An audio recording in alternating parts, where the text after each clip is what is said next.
And we're on our way. After I bring the pop-up up. Getting late. Let's just unscrew this thing. And wait for the people to turn up.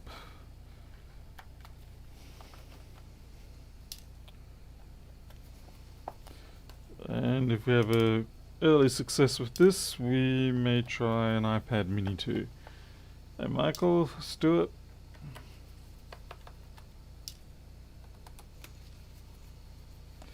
Greg, good morning to you. I see Stuart setting his own standard of importance there. Someone has to do it, I suppose. Hey, William Vasco. Civlap from Brooklyn. Oh. Optimize, Oscar, Six Girls, Tony. Come on, open we go. Alexandra Costa's here too. Travis. Alright, so this... Oh god, yeah, okay. Colossal liquid damage already. Just big split. I guess that's why they put this barrier here, but the question is, did it work? Now, what board is this? 163, I'm gonna guess, maybe, or 462? Who knows? Who knows? Okay, let's get this battery disconnected. Steve, Jason, PR. Gotta be careful in saying PR, I might accidentally say Pierre, but then that would make you rather French. Let's get this drive out, at least protect that if nothing else.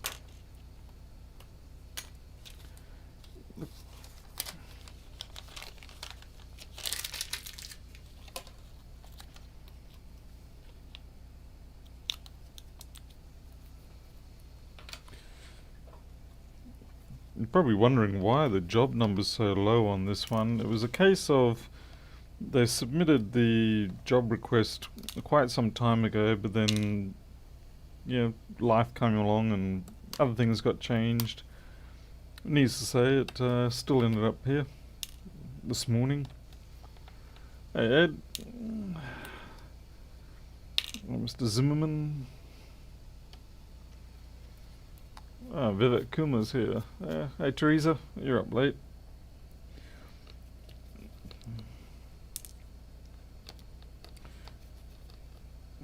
Let's hope we don't spend 2 hours on this one only to find it's got a bad CPU or something.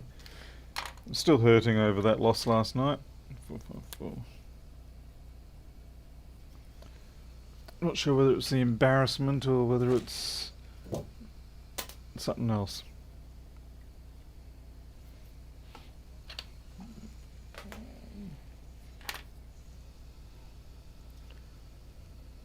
Hey Jose, how's it going? I've lost 2 members and my mum was fine. What? You lost your... That's not good. You're losing family members to COVID. That's more than tragic.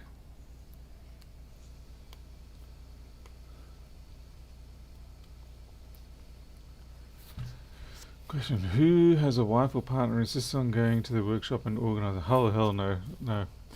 Hey Nick Basie, it's not, you know, my wife would not bother to do that, she's too busy with her own stuff. And she doesn't want the financial input that's coming out of this workshop to be messed with, so she's not going to come in here and start fiddling around with things.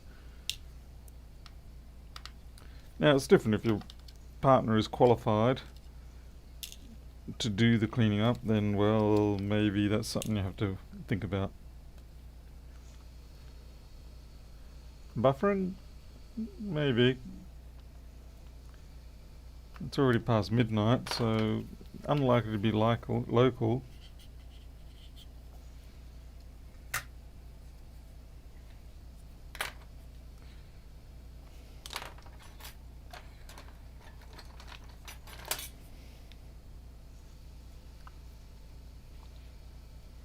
Hey Ted Berry, how are you?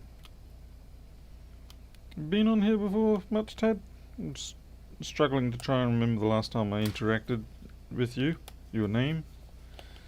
Apologies if you have, and I've just been lacking brain cells. A3X.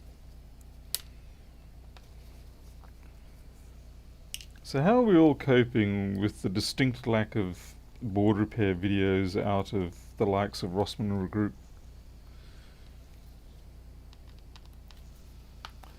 At Firkin, I've got another new person here, Joe So USA, Soisa. That's it, I'm going to start butchering names really badly here, so I'll just say hello to everybody.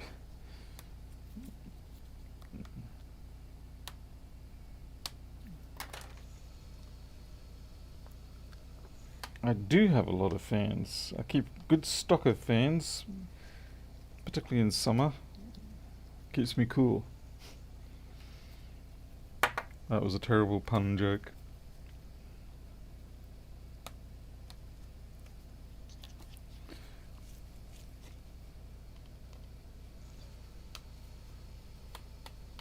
Sousa, Brazilian, okay. I'll believe you.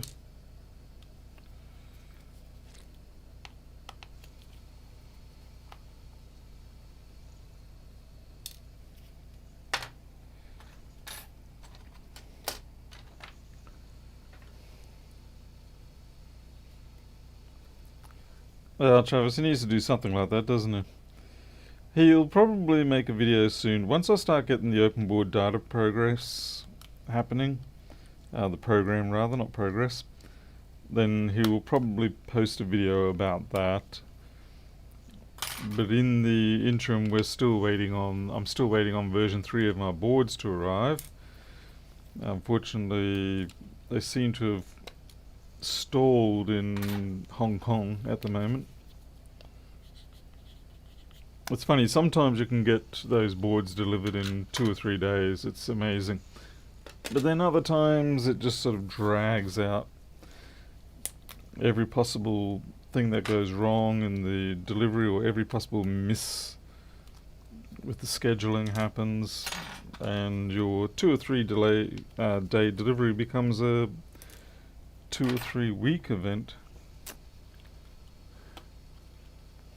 Hey Barry, good evening. Good to see you back here. Okay, what am I? Of course, I always forget that I've got to disconnect the MagSafe. For some reason, my brain tells me that the LVDS connector is the MagSafe connection because they're so close to each other. I know it's not, but the brain just sort of says to me, "You've disconnected that. You don't need to do anything more." And clearly, it is very wrong.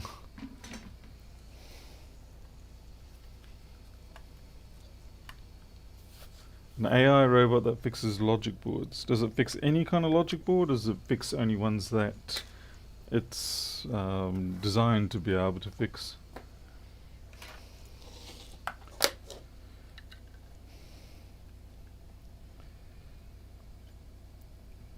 This is weird. This has got mismatched memory chips on it. By mismatched, I mean they're from a different batch. They're probably the same numbering and everything, but the colouring on them is ever so slightly different, so it's a mixed batch of chips. I can see corrosion down here, yeah. So this looks like it's, which makes sense, there's corrosion there.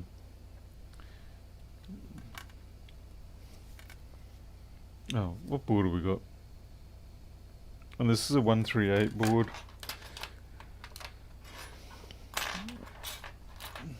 Let's update that data.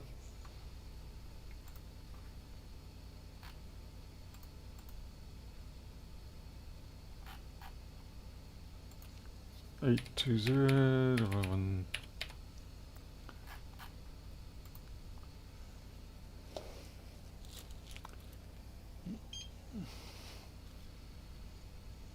Fuck.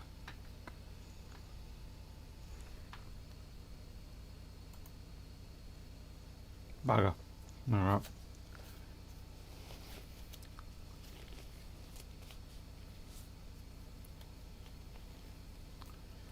Hey, Anton. Ever tried parts other donor board? Sorry, other than donor boards from? Yeah, I do.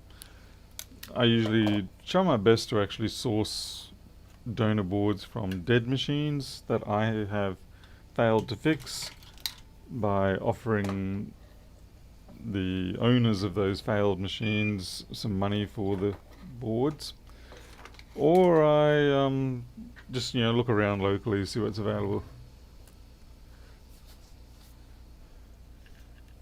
I didn't completely say the word. But you can see the mismatch that I'm talking about. So like that there versus that, and this one here, and the different. Oh, I gotta sneeze.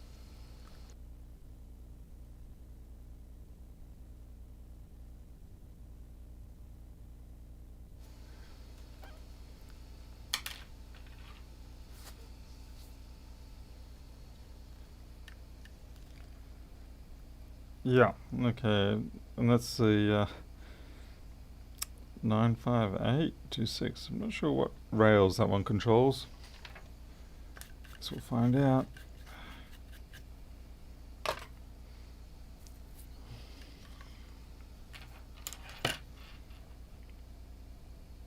Yeah, it looks like it's spread a fair bit there, like just all over that area.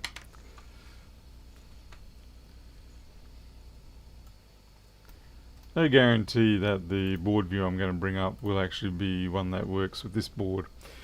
Because unfortunately the 138, the 163, the 426, they're all a bit of a mismatch. Let's see what I'm after.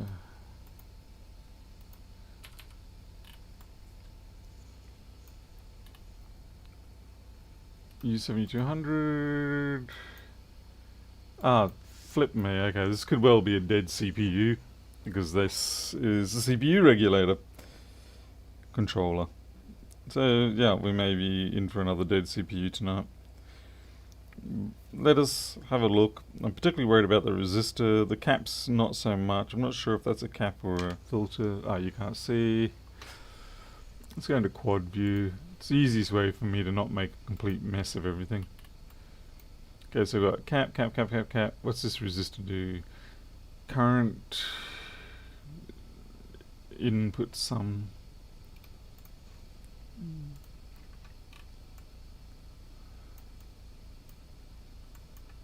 Alrighty.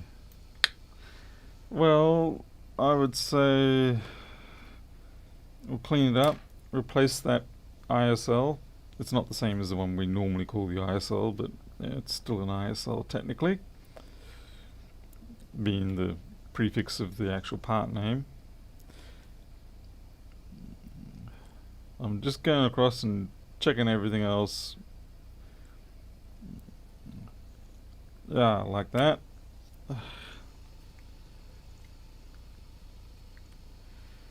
Is there anything to suggest that memory was not factory? Not really, no. I think it was factory installed, but it was just interesting that it was probably at some sort of crossover point where they got a different batch of memory in. Yeah, they started to feed a new spool in. Let's see. What are you? 5860. Alright, so that would just be temperature readings and things like that. So that wouldn't kill it, it would only slow it down. Unless, of course, it's shorter to ground or something like that. But, yeah, my greater fear is that that damage there may cause CPU damage, but we may be lucky.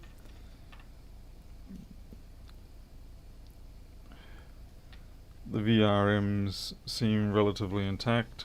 I'm just going to peel off that plastic so I can get a better look.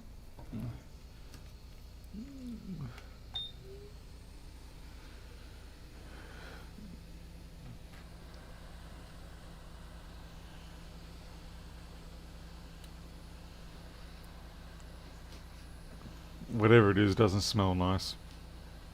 It's the only job when you start putting heat onto these boards that have been liquid damaged by some random fluid is that when you start heating them up, you usually get to have some inclination of what that fluid was.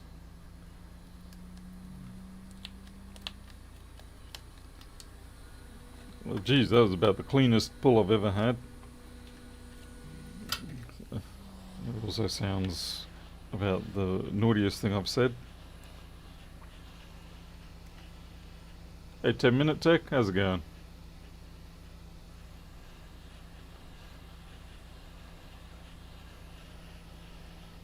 I know I can pull this backing plastic off, damn it, without having to heat it up, but I do prefer to heat it up so it comes off in a piece that I might be able to put back on if I wish.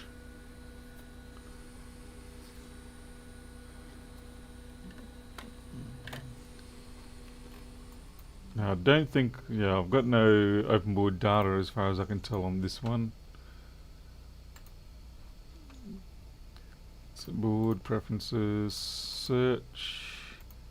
It has found the board, but there's no data on it. But what I can do, these are so similar to the like the 163. We'll open up and see if it's got a comparable values. Need to speak up, Paul. Slurring is not good.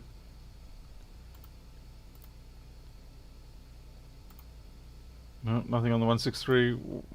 Lazy SOB people not putting in data.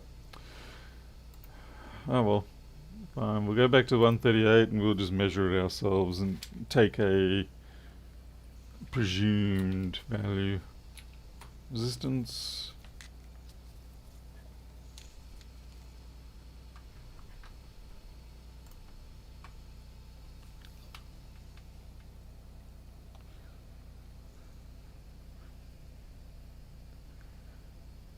You see now that is really bad news.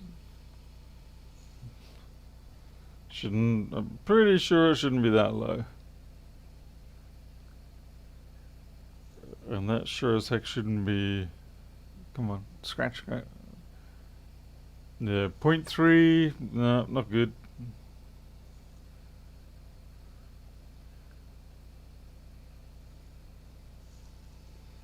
There, these are bad values.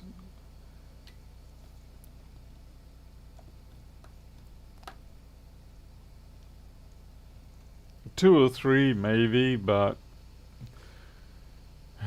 it's a this is a flip. It's not on there.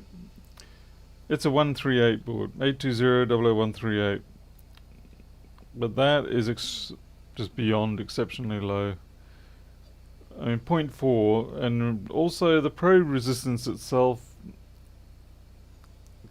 is say 1.8, so 0.3 ohms.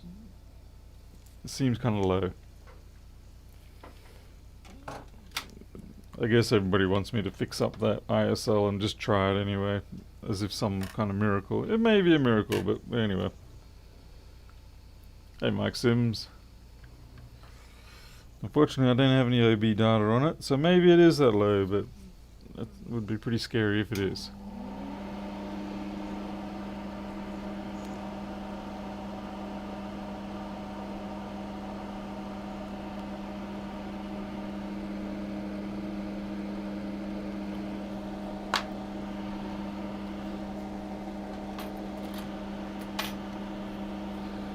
Yep, it's corrosion on the CPU VREG. Well, not really the VREG, but the controller for the VREG.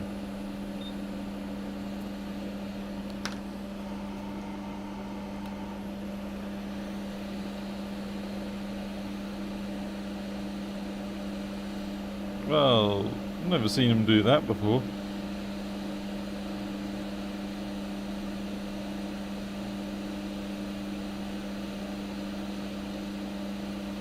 Mention that resistor just exited stage left.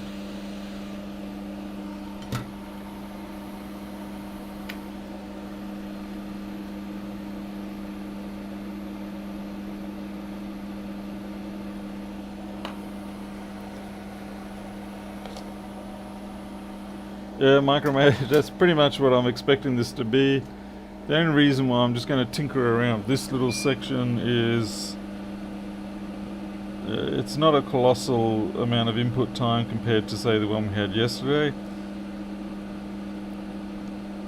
And because I don't have a reference for this board, I could be wrong about the fact that 0.3 ohm resistance is too low. I kind of feel like it is too low, but like I said, I don't have a reference.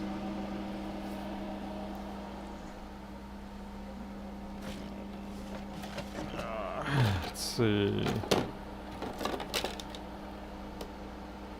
163, which is going to be close enough.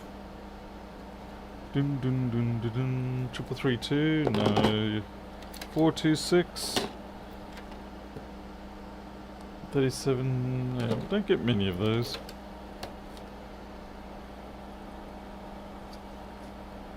Mystery board.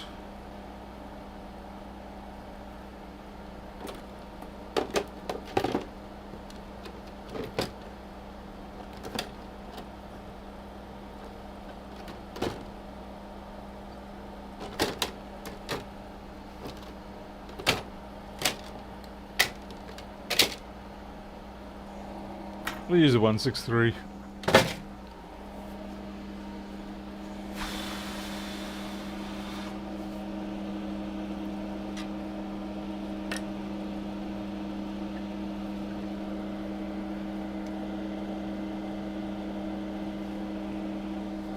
Geez, someone went to town on that one.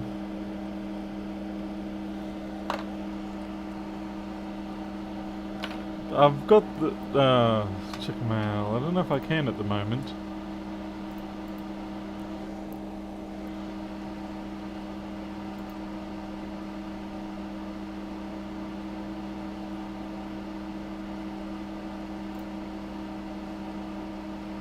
I mean, I do have the 138 PDF. Yeah. Mind you, yours looks a little nicer looking for some reason. Let's see.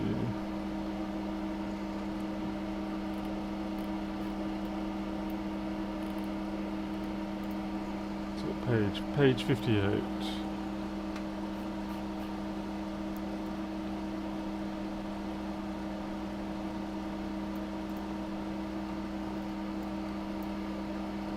Okay, why does your schematic look so much nicer?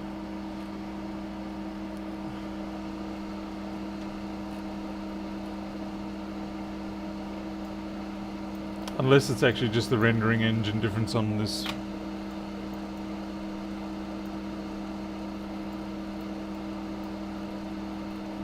I think what it is the rendering difference. They actually look the same, data-wise.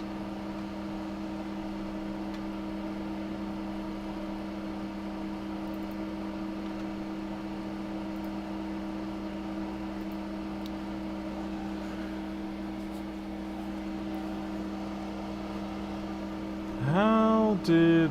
Oh man, oh well. Sorry, Doug.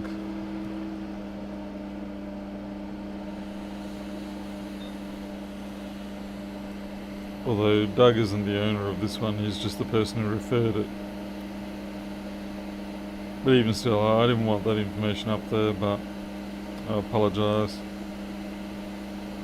I actually edited it the first time around, but then the trouble is it pulls it in from the job database. So I should have actually edited it on the job database, not on the local copy.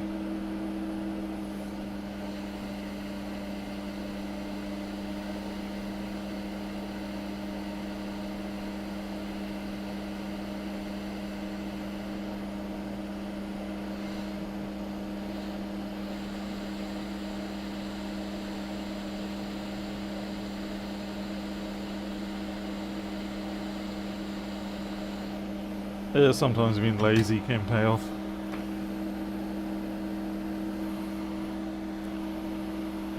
Hey, Hasselmoth.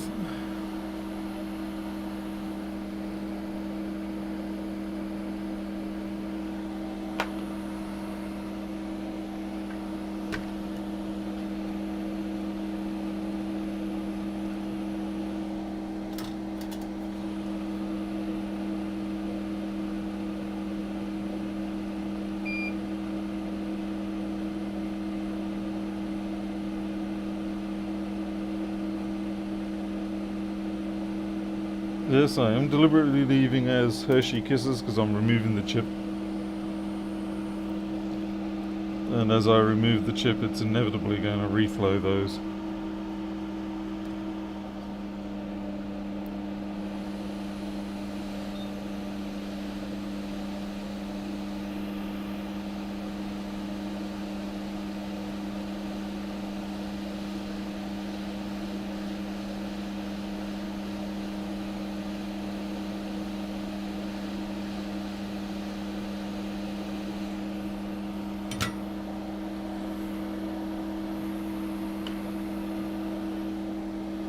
Who knows, maybe we'll be lucky, maybe it's just a cap on the CPU rail that's shorted out, unlike last night's little lost hope event.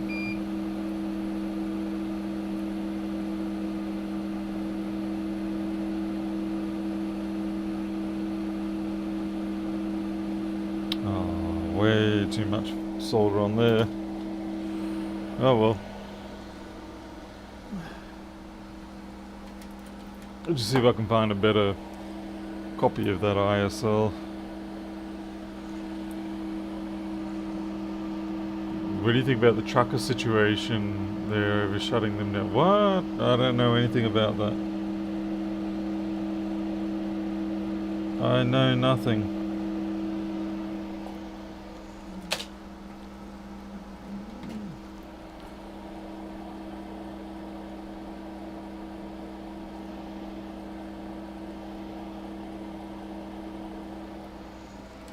What bothers me here is that most of these boards that I'm pulling out all have, well, they either don't have the ISL, or if they do have the ISL, it has been reworked already, which is distinctly concerning.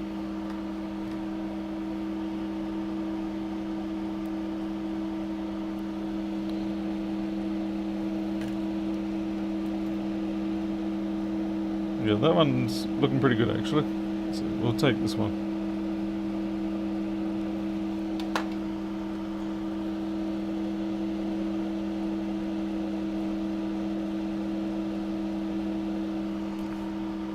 I mean, I check the news articles probably 2 or 3 times a day. So what is this, a recent development, or is it a protest development, or no, I don't know. I mean, I received about 3 or 4 machines today, but I'm definitely waiting on stuff that's going to be a few more weeks away. It's interesting, it's actually got subtle pad patterns on the top of it.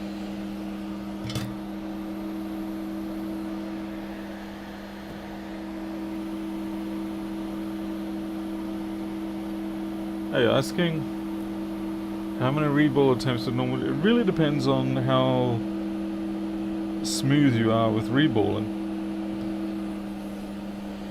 I mean, according to manufacturing spec, the chips are generally only rated for 2 cycles, maybe 3. But obviously we do a lot more than that.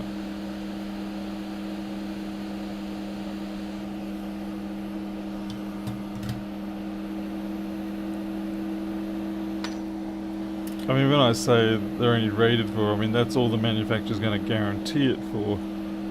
The chip obviously will last, in most cases, quite a bit longer. Essentially, they're just simply guaranteeing that it will survive a initial board reflow process. In other words, you know, the assembly process.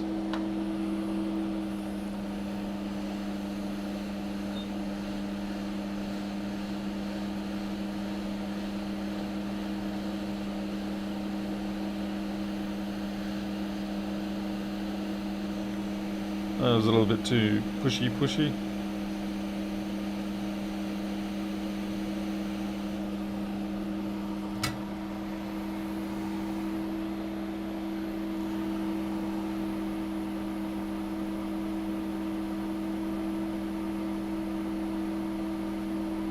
Australian truckers are planning to stop deliveries across your country in protest of lock. Oh, God.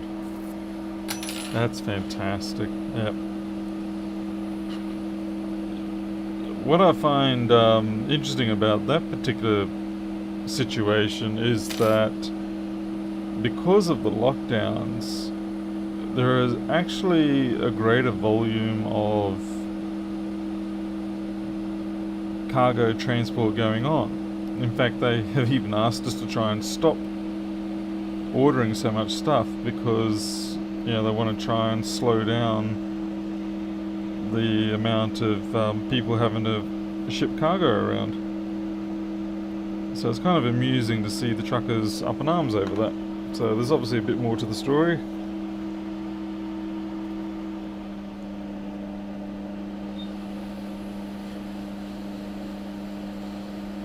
I might just clear this sensor off outright.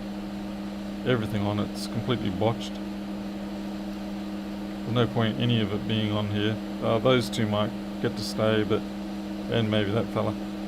Everything else is see ya, ta-ta. Wow, oh wow, that was, yeah. Funnily enough, we just ordered about $500 worth of kitty food tonight. Mind you, I suspect we're going to get a refund of about $300 on that. Just simply from the fact that they probably won't have stock.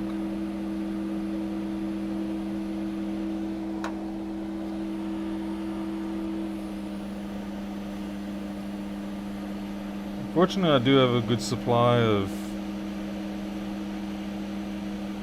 politician development paper.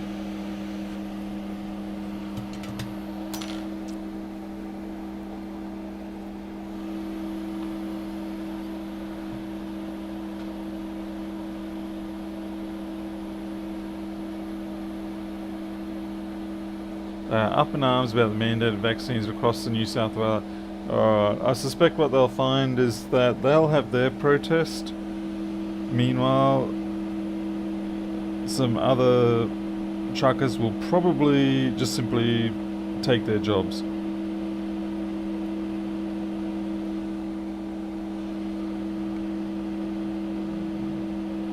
It's a bit of a gamble you take when you take these protests,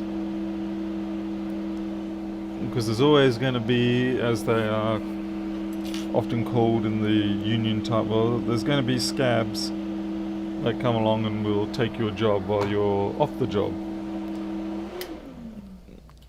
So you have to be prepared to accept that.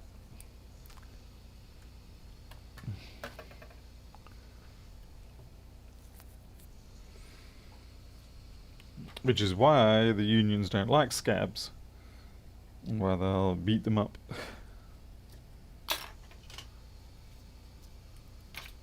Yeah, exactly. Plenty of unemployed drivers, and they'll go, "Yeah, hell, man. I'll take that. I'll take a piece of that cake that I haven't had for many months. Food's a bit scarce on the table, so flip. I'll sign me up."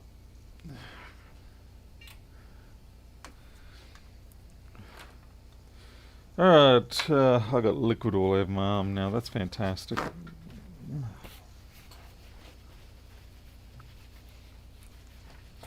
Greg, I need to update that page actually because in order to contribute and things like that, got a lot of work ahead of me for the open board data project. Let's see how badly this goes, shall we? It's probably just going to go bang. Yeah, look at that, nothing. Nada. It's a nada.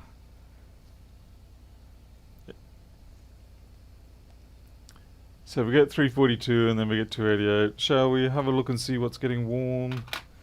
I'm sure everybody wants to have a look and see what's getting warm. Mind you, like I said, if we're lucky, it could still be a capacitor. Mind you, this board is now quite hot, so the gym cam's going to struggle a little bit.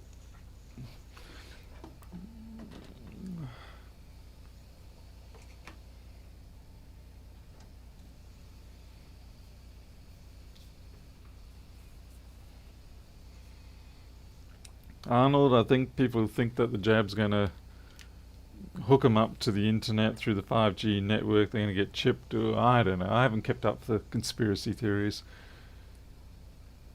if they do believe in that, well, there's not much you can do. But the stupid thing in that belief is the fact that they all carry around smartphones. I mean, really, the government doesn't even need to have to put a chip in you. You're carrying it around willingly. You've got that phone. They can, yeah. Unless you are one of the people who take your security very seriously, you're essentially, you've already done what the government's wet dream was, so to speak. That's a terrible term, Paul. Please don't use that.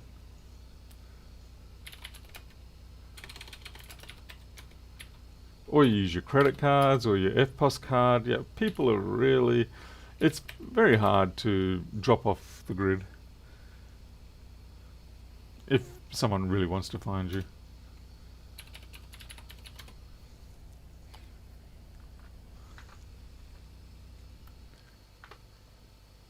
What's my stand on getting the jab? Look, I mean, at this point I haven't actually got it.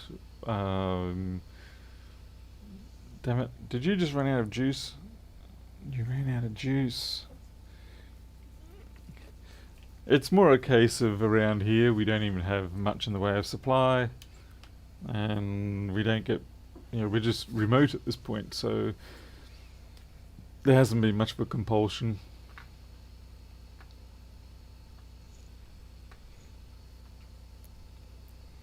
I can understand the degree of, I can understand people being apprehensive about it. But I think their minds change relative to the real risk of localized infection. Like if they see people around them getting sick and dropping off, then they're probably going to go, well, truth. I think I'll get that injection then. But it's kind of like getting insurance against being eaten by a shark when you live in the desert. And you don't really think much of it. You think, why would I want that? And then you move to the ocean, decide, hey, I want to go swim in the ocean, and then all of a sudden shark insurance starts to make a little bit of sense.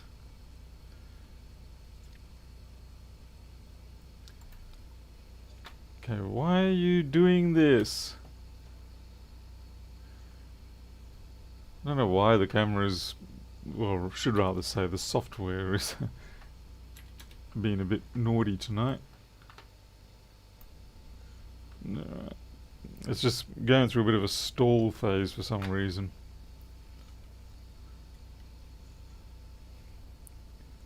I think also a lot of it comes down to the fact that it shows how good we actually have our lives. And bam, you are toasty hot. Ow, ow, ow, ow. And you are, yeah. Okay, so we've got one CPU VRM that's nice and hot.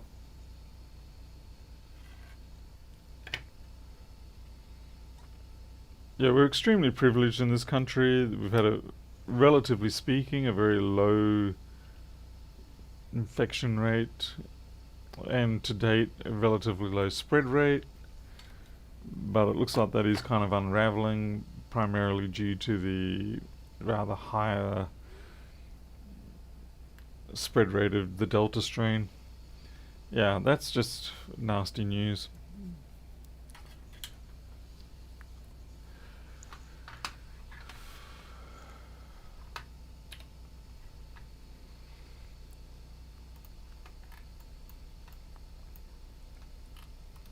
So let's return. That's phase 1. To be fair, I'm kind of happy that that is the one showing up the issue as opposed to the CPU. So maybe just a bad phase 1, though I have my doubts.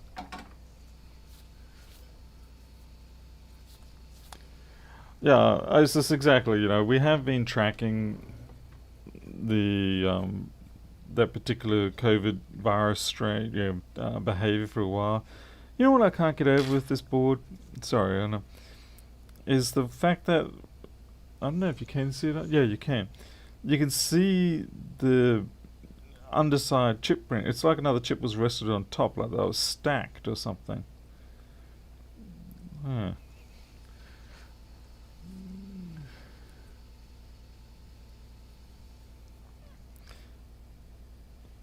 Micromage, I get what you're saying about the choice. I think the problem is the problem has become that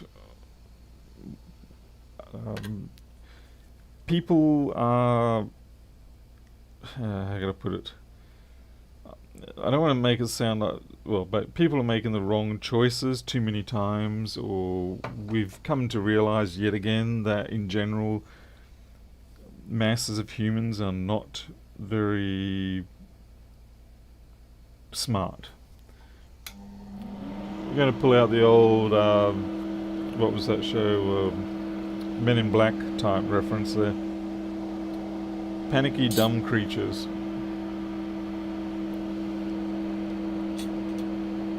And that's pretty much the way it is. In groups, humans are panicky, dumb creatures, and what doesn't help is the prevalence of social media. Now, I don't have a problem with social media. I'm just saying that the fact that everyone out there can be a big fat loudmouth and whatever comes to mind, whatever their little fear or anything.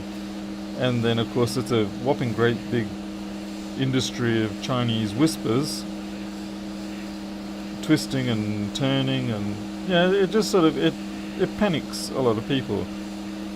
Even my own mother, she's panicked about what's going on, But in the older days, when the message was more controlled through the news, you had your mobs and all that, but it didn't quite get to this point so quickly and so widely spread. What doesn't help is that, of course, we have very impressive transportation these days. People going all over the world every day, non-stop, and it does not help. Sorry, just cooling off the board.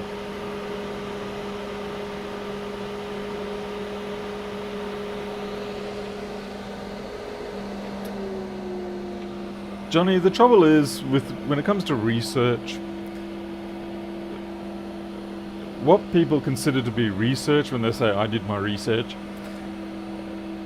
realistically, we know it's not really research. I mean, for the most people, it's a case of put what you want to find into Google, take the biggest hit you can, slap it down on the Facebook thread that you're discussing, and try and out posture the other person, fluff your feathers up more than them, yell at them a little louder, all that sort of stuff. So there's no real debate going on. It's just a game of magic cards by a bunch of toddlers, and we are getting the expected results out of that. Alright, people are going to say, what the hell, Paul, why don't you stick that chip back on there? Why are you going to start it up without that chip? You can actually do it without having that chip in there. You can't run it at high loads, but on low loads you can at least see if you are functional without putting that chip back on.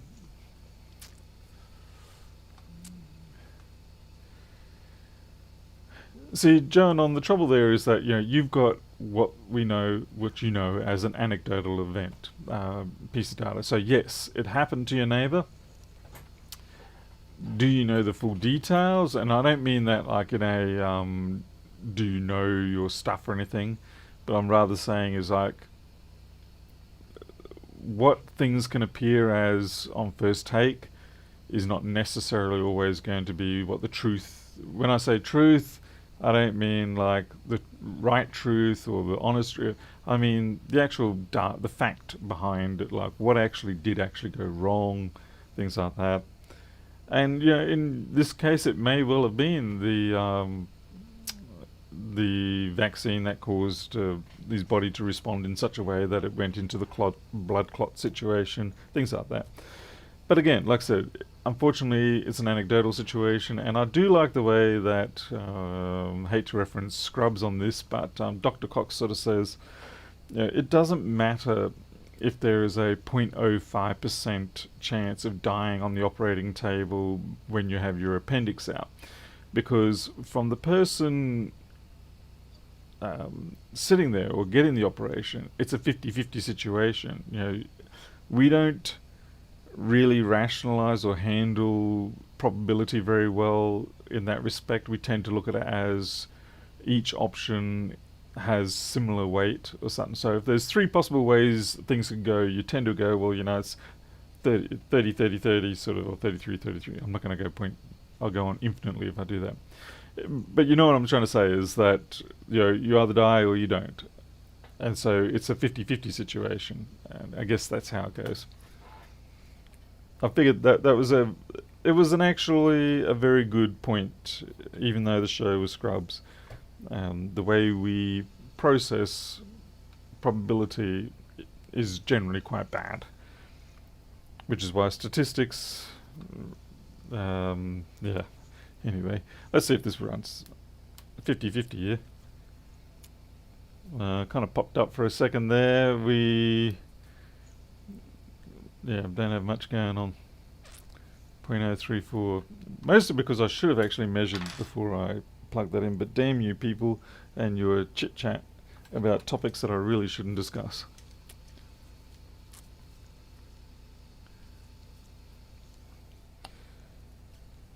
I mean, it's like, me personally, I find it very difficult to fly anymore. I used to love flying. I really did. I couldn't wait to get on planes and things like that. But then I had an event when I was on a flight in South Africa, and it completely changed the way I felt about the risk that I was taking getting on a plane. Yeah, we're still really sucking it here. That's still such a hard short, that is. Such a hard short. Interesting though that these two phases, I guess this is going to be 0.2 as well. No, okay, so that one's 0.2, but this middle one is, oh no, you are down as well. Fire truck.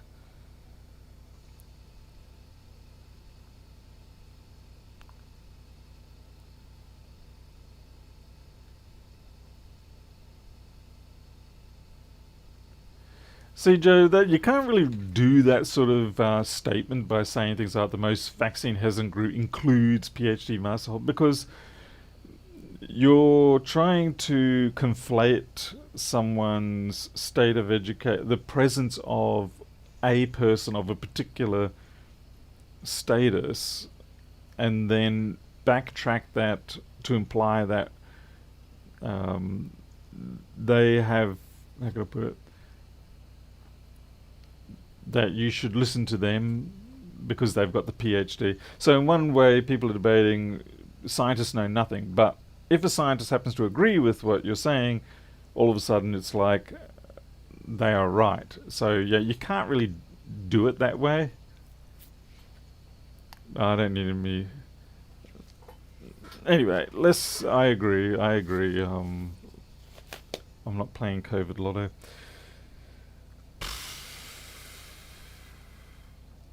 So where's the short, mate? Well, let's just plug some wires in, inject half a volt and see what happens. Having a doctorate doesn't mean you're smart, but having a doctorate also does not mean you're dumb. See, that's the thing, and I really hate the way that people twist that. Because they try to make it an all or nothing situation. Now, unfortunately, I'm not as smart as Lewis in this respect and being able to explain what I'm trying to say. But you're right. You are right in the fact that having a PhD doesn't explicitly imply that you're smart, but it also doesn't imply that you're dumb. But you see, the thing is, people like to leave off that part of the argument because it doesn't suit their agenda. And so when people start trotting out that kind of thing to me on debates and all that, I'm like, yeah, okay, look, you know what? I'm just going to walk away because I've got boards to fix. Yeah, when you start manipulating the context like that, it's like you're not here to debate the topic. You're here to just clash swords.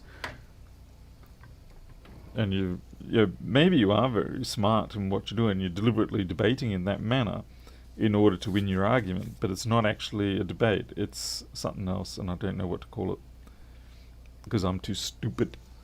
to know what I'm trying to say when I'm trying to fix a board. Yeah, I need a bigger iron for this. Gonna need a bigger iron. Alright, we will not talk about mass debates. Jimbo, I would not be surprised if there is an XKCD on that one. It would probably be very appropriate.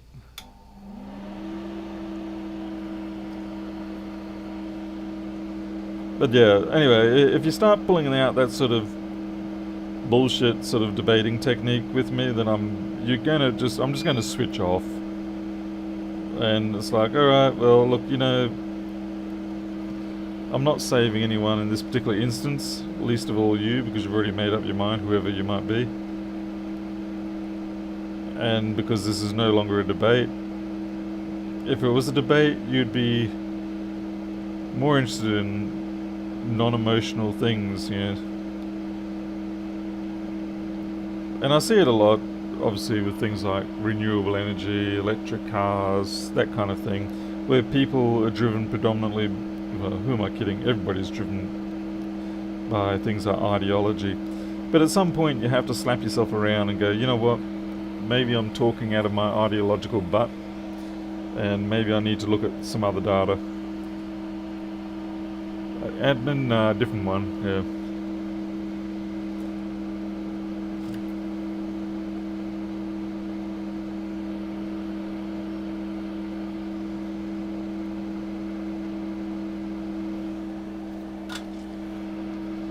It's kind of like I could try and debate with this board right now and tell it that it's actually okay and it doesn't have a short on it. But at the end of the day, I'm going to be wrong. No matter how much I can twist and turn it, I can say, you don't have a great big gaping hole in you, so therefore, when shorts happen, there's great big gaping holes. I've seen one. My other board had a great big gaping hole. You don't have one, therefore you're not shorted. But unfortunately for me, the board is an expert debater, and the board ignores my puny attempts at convincing it otherwise. God, I hate it when it does that.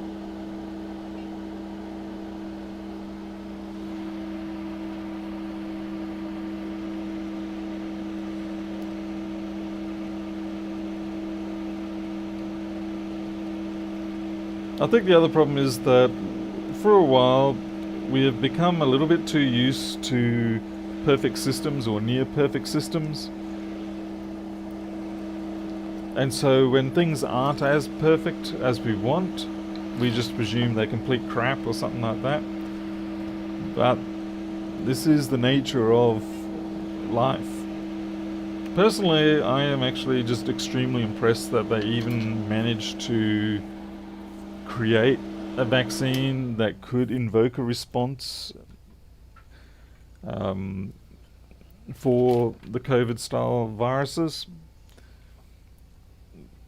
I mean, we have them for cats and dogs and things like that, but overall, as a general rule, it's extremely difficult to get humans to exhibit a immunological response to COVID-type virus. I'm not talking about COVID-19, I'm talking about basically the common cold and things like that. That's why it's a common cold, because we basically can't get a vaccine for it because A, it mutates a fair bit, obviously, but B, we can't inject something into ourselves typically to make our body respond to those various proteins and such, because they attack on the lungs mostly, the breathing surfaces, and for all intents and purposes, even though they are inside of us, they are effectively on the outside of our body. It's kind of like getting you to develop a response to something that contacts your skin, like an immunological response. It's very difficult, and the fact that they managed to crack that in under a year, even though they would have had a lot of background information or background research. To me, from a science perspective, I think that's fantastic that they managed to pull that off.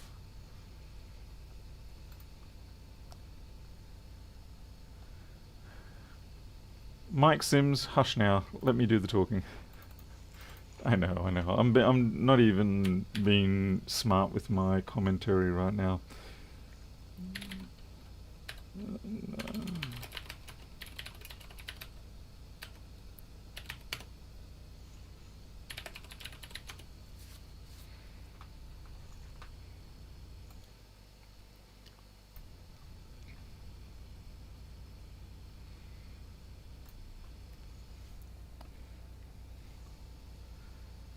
Let's see how we go with this. What do we got? 3 amps, 1.6. This is really gonna. I'm pretty sure this is gonna suckety suck. It's gonna suckety suck because we do not yet have anything popping up and saying it's me.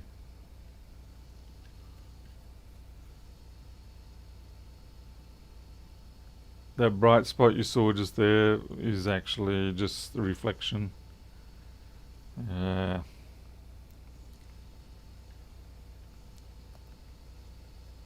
There's a little bit of maybe warmth coming up here. I'm going to crank it up to 5 amps.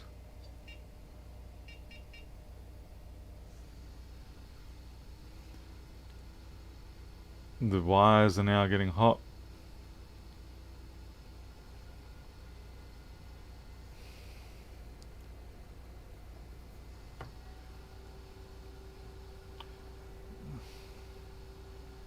And the CPU is getting warm. Yeah, that's unfortunately end of the road. That's a dead CPU, folks.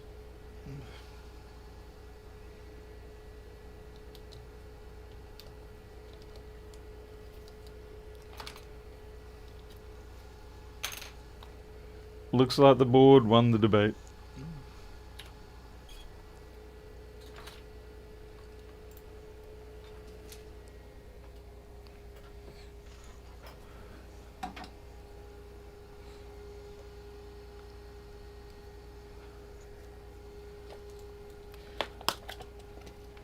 The other reason why debating, or yeah, we'll call it debating, but I'll debate that it's not debating.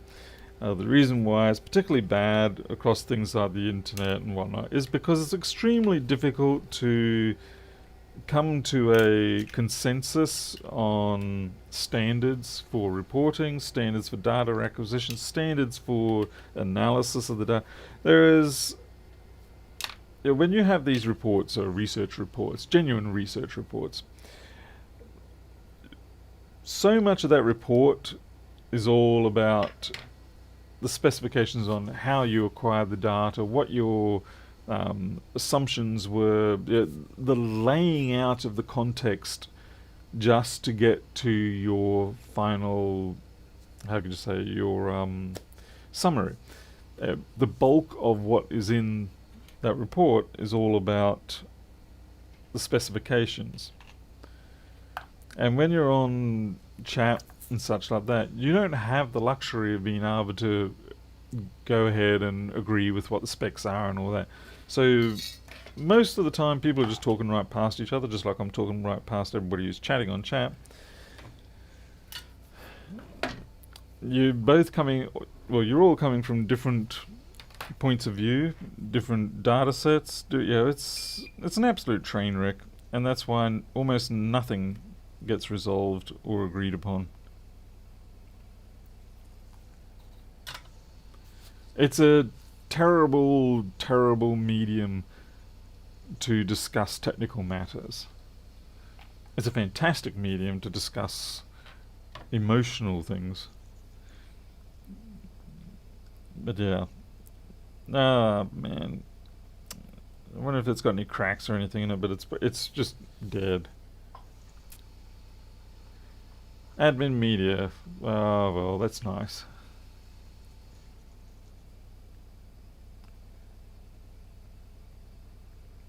I mean, I wouldn't trade Facebook or what. Yeah, I think it's a marvelous platform, but it does have its downsides, and that is certainly one of them. It is not a good, even playing field, or I shouldn't say playing field. It's not a good level field for discussing matters of things that need a lot of technical background.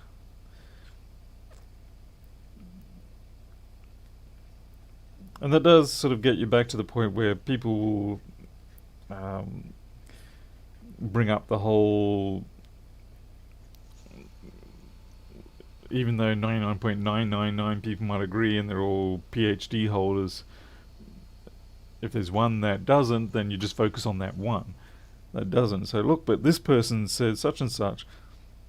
And then you have, I'm going to get in trouble for this, but then you have lay people or people who aren't actually used to dealing with data sets or any of this sort of stuff coming along with their opinion. And there's nothing wrong with having an opinion, but where it falls apart is when they feel that their opinion has equal weight to someone who has a PhD or something like that.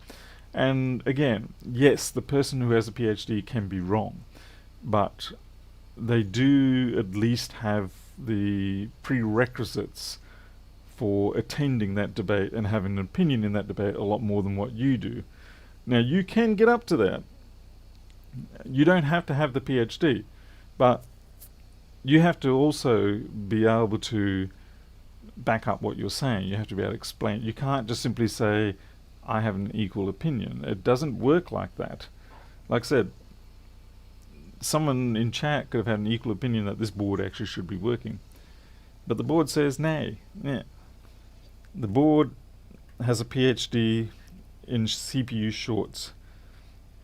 It trumps me, simply because, in this case, it's right. No.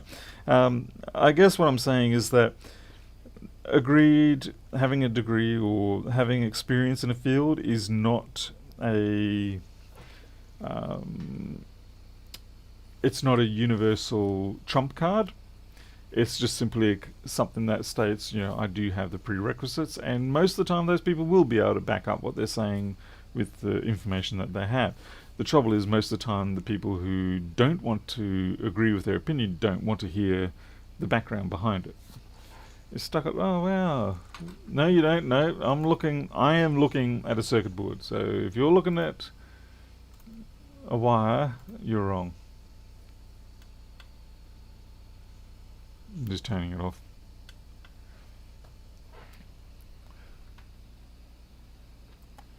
Copaz, I think the trouble there is that you can get people who are actually very good at pretending to be something.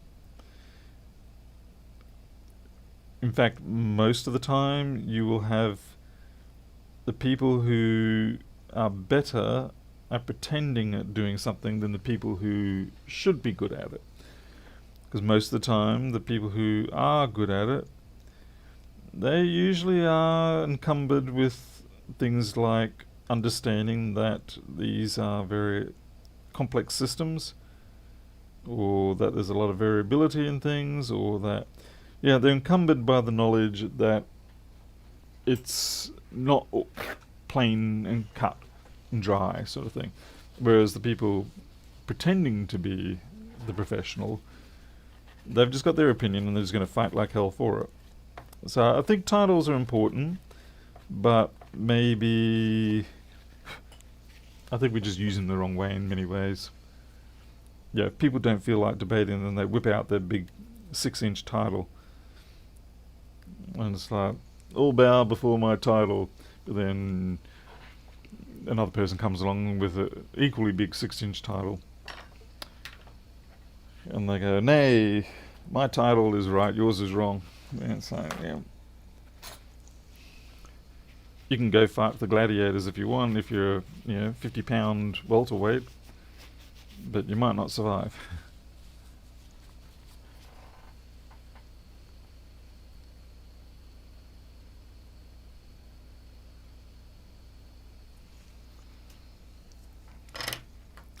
Geniuses. Yeah, I'll tell you, that movie, The Founder, the one about McDonald's, I think they said it very nicely in that, with regards to the fact that, geniuses are actually exceptionally common.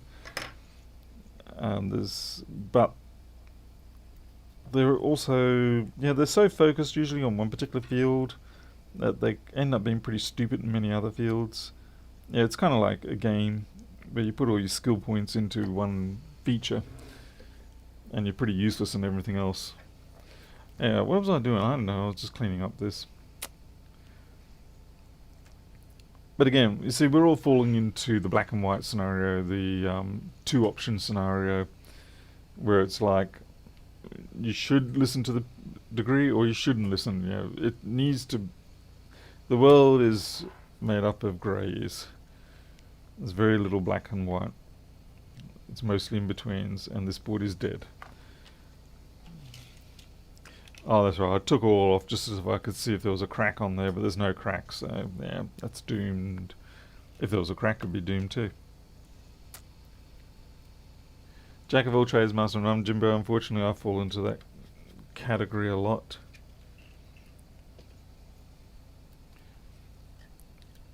I don't have the compulsion to be an expert, you know, that sort of degree. The downside is that no matter what I tend to do, I always tend to be a runner-up, or I fall down the ladder. I'm very, very rarely a winner in anything.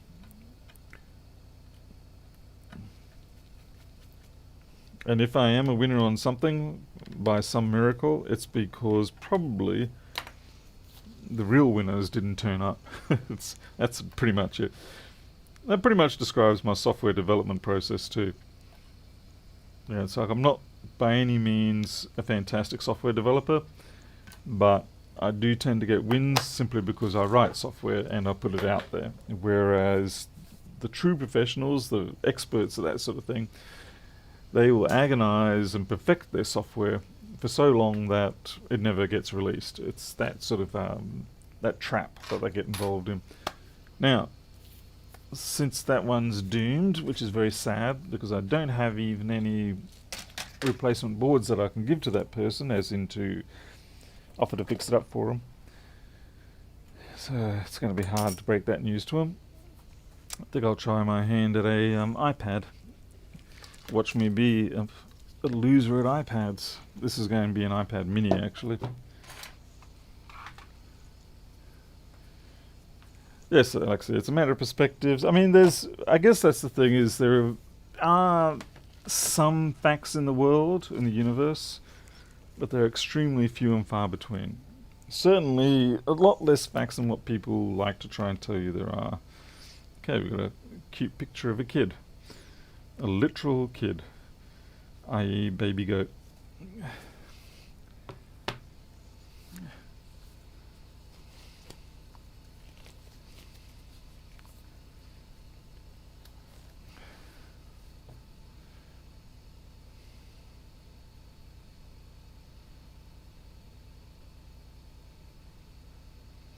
Yeah, Jason, that's good that he actually has that. I see there's a post going around lately where it is actually putting forward that point of view where it's like, it is my choice, and if I decide to have it, then you need to respect that. And I think also people need to respect that if they, whichever way they go, choices come with consequences. Not necessarily bad consequences, but yeah, there are repercussions, there are things that go with whatever you choose. And it's just frustrating that some people will become so dogmatically attached for one way or another that they it just degenerates very badly. Well, we've seen that all over the place. Let's see, what's your opinion about these heating pads over a heat gun? Definitely more noob-proof. Like, I can set this at 60, walk away, forget about it, and it's going to be fine. However, I will warn you that if you do get these sort of things, pull out the circuitry for the controller and check the soldering joints. This one here tried to murder a couple of my devices because it decided one day I can't see the thermistor anymore, although it's a PT100 element, I think, PT1000. And subsequently it just kept getting hotter and hotter and hotter, and until almost burned up. Fortunately, I was in the workshop and caught it. and it was simply because one of the solder joints for the PT1000 element had broken off. Hey Kiki Hobby. But I do like them. They're cheap, and so long as you are sticking around when you're using them, they're good to have, yeah. They certainly pose less of a risk of immediate damage compared to, say, a Wagner.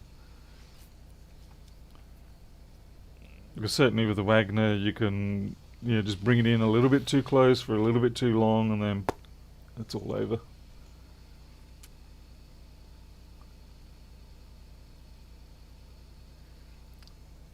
Josh Brescia, that's a bit of a self-referencing, man, recursive statement.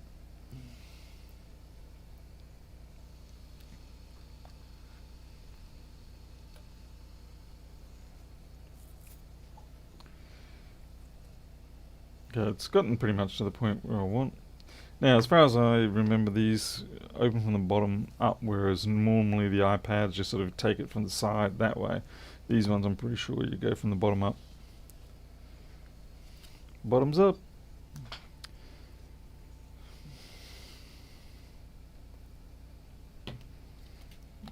Kind of butchered my poor little... I really have butchered it, actually. Let's try to straighten the damn thing out.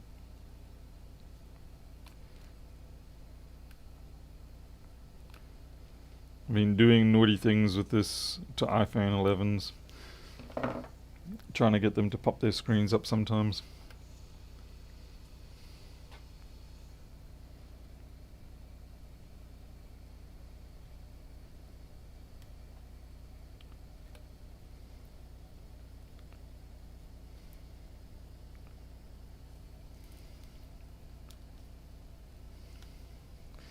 The other nice thing is when I've got this set at like 60 or so, I can just keep working on the device while it's on the...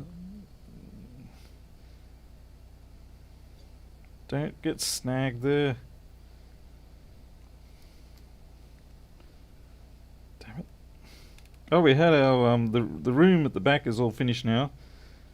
We'll be able to actually go out there tomorrow morning when the paint is dry. And we had our wall knocked down as well. Now the only trouble is that now that the room is finished, we're realizing how horrible our house is, and that we want it to all be up at the standard of this new room that we've got at the back. Damn it, I just pushed some crap in there, but that's okay. And so we were going to just put the carpet in and liquor paint sort of thing for the bedroom with the wall removal, but now we're kind of thinking, well, we want it up a higher standard. So yeah, more money.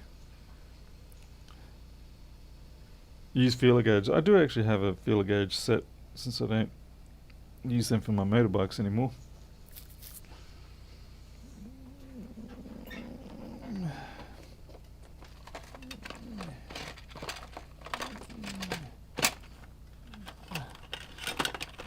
Come on, where are my red blades?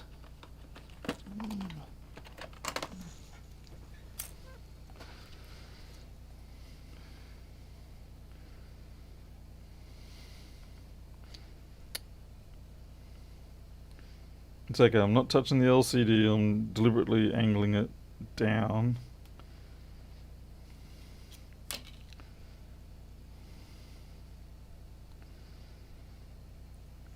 A little less room to wiggle around on this. Okay, probably I should leave that there and start going around the other side now. Get some heat back into this. Put some more alcohol on the bench.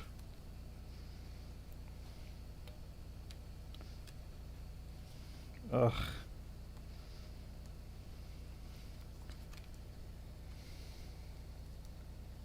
I hate it when they get like this crumbly glass crap. And then it breaks off and shoots off into your face. And if you're really unlucky, it'll get in your eye. And of course that hurts like hell. Okay, there's the magnets there for the case.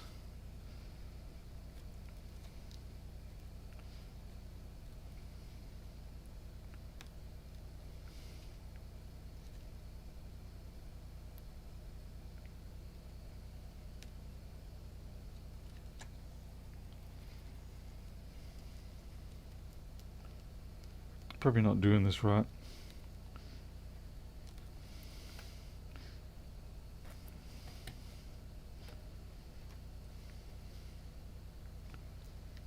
Oops. Drove something in there.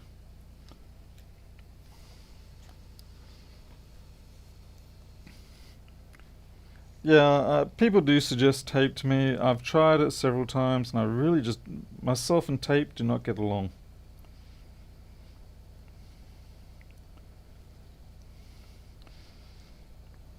The theory is great and I've seen some people, it works for them, but I've never really been happy with it myself.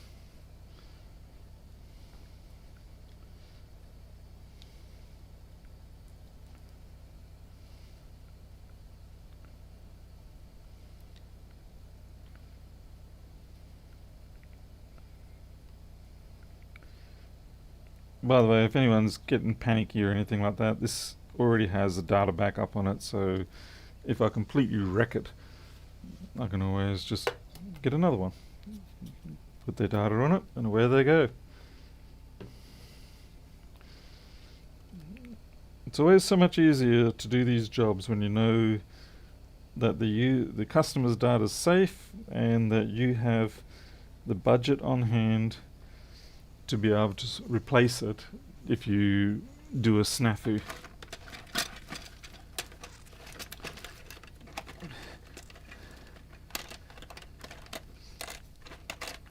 Because I know some people it doesn't affect them, but for me, if I do not have a fail-safe option, and I'm say like I haven't got the data backed up, or I can't afford to replace the device if I botch it up, it actually makes the repair substantially more likely to fail for me, because I'm just sitting there and I'm freaking out. But for some cool heads out there, they're just like, don't sweat it, bro. Just, and they just get it done. So, very useful trait. It has its pros and cons, having that sort of personality. The con will be that you can, of course, take on things you legitimately should not, and you can end up in a whole world of trouble, agony. But again, we all choose our risks. Well, we hope we do. Alright. Gotta be getting close to me. I'm gonna lift this damn thing up now.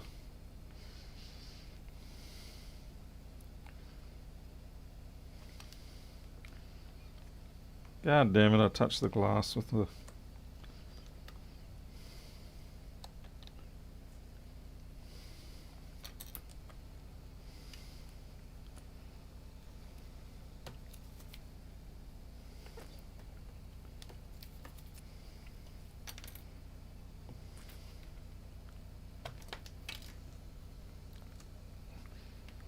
Alright. I got this completely backwards. Crap in a cracker. And I'll just turn it on. I got this completely backwards. It's the other way around.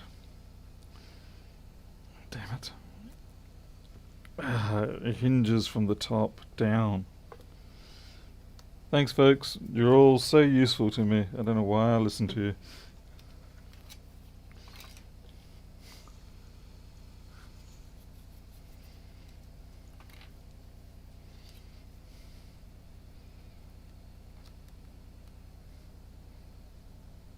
Yeah, I know it's on.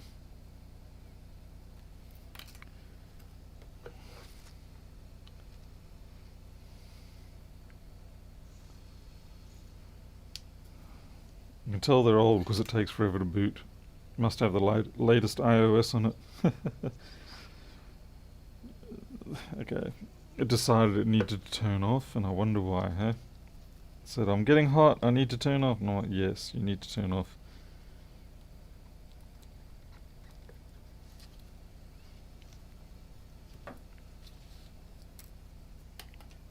Anyway, so that pretty much illustrates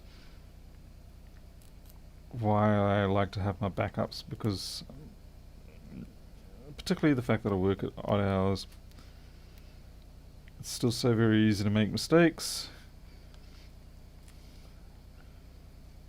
And so at least this way I can reduce the anxiety associated with the mistakes, or potential of making mistakes, which keeps my heart rate down, which keeps the chance of me making a real snafu also down. Okay, we've hit up against that plastic barrier for the camera.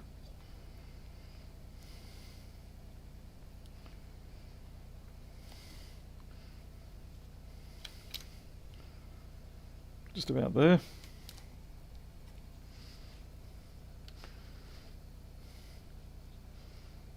And of course it varies for everybody. But for some people, this is not a heart starter, you know, it doesn't get them freaked out. And you know, nothing wrong with that. But if you know where your, could I say, weak points are? If you know where your apprehension is, or you know what your fears are, then you can always find a way to deal with that, or at least try to.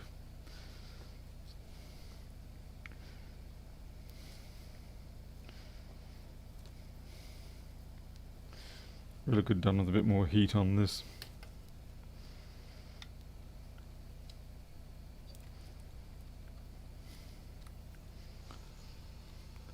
The more you know, well, the more you know, the more you realise you don't know.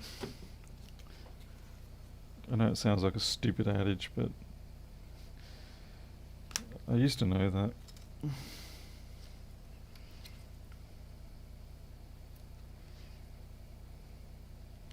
Ah. Keep getting real close to touching that panel.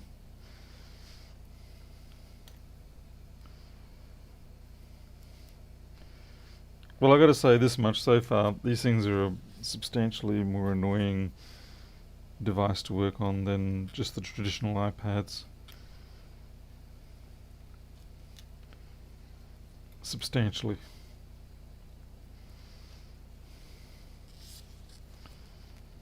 You'd think being a bit smaller though would, I don't know, be a bit easier, but no, they're not. It could also just be a case of I'm not used to it. Because I know that now I can do 6th and 7th generation ones without any real drama.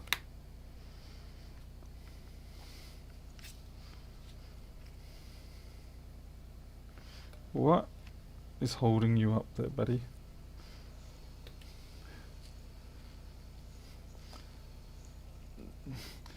Yeah, Travis, I had read that they were a bit more drama than what most people like. Okay, I'm just looking in and slashing the flesh away. Okay.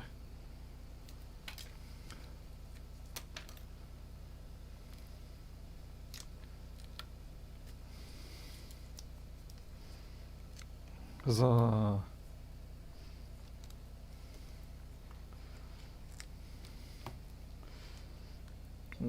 Hopefully we didn't botch up that home button. Doesn't look like I've got any tears in it, so that's good.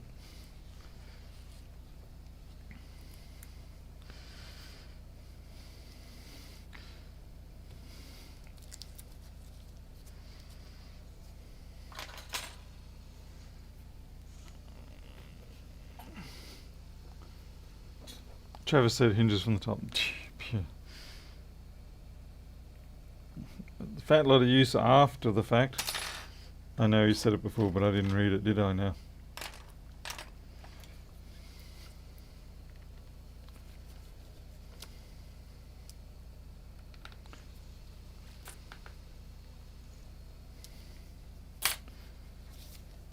Okay, this is a slightly tricky section. Got to get between the right two pieces, and it's slightly adhered.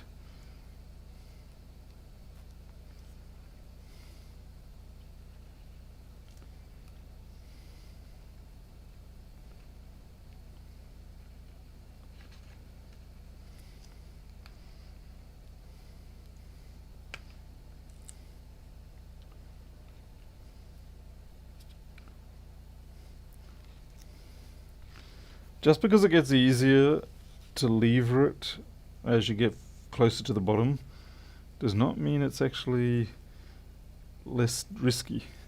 Because if anything, you're now able. The only reason why it feels like it's easier is because you've got more leverage. But, which means you actually, and it kind of helps if I take the screws out, eh?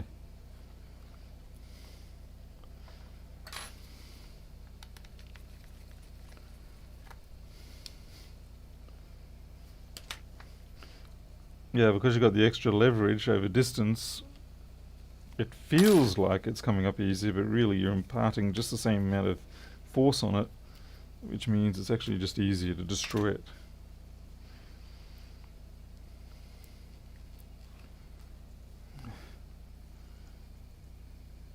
Okay, that is in fact separated.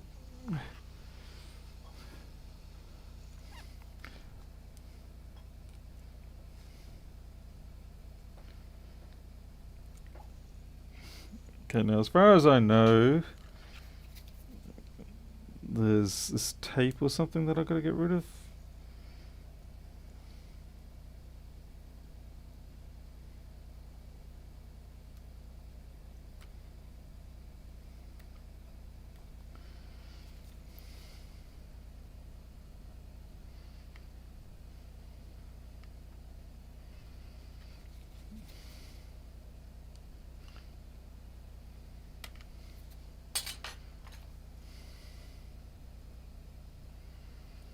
Why the hell do they put tape there?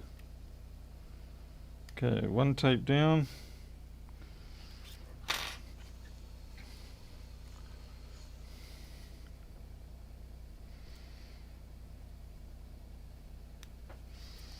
Is that tape or is that...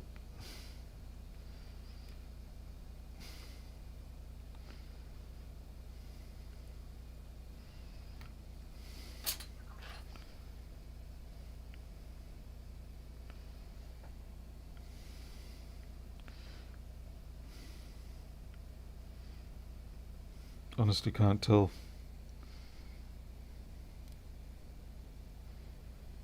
Oh yeah, here we go. Familiarity is also a great help.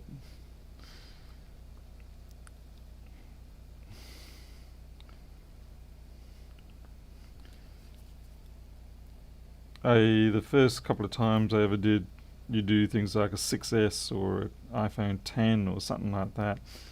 Yeah, you don't know what you're expecting to find. Okay.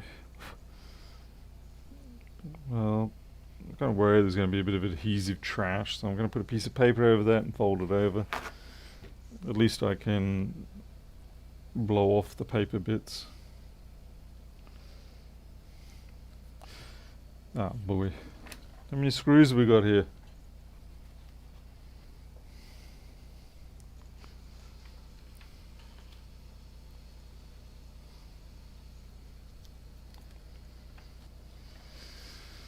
One, two, three, four, five. What is that? 8? I suppose less than 12.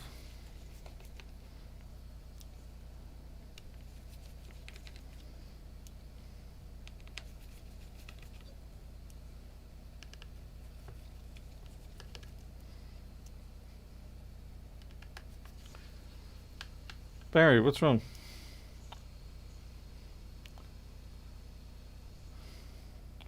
Oh, right, we've got the COVID things. Alright. You can have to leave the COVID discussions alone. Please take them to your nearest scientific board.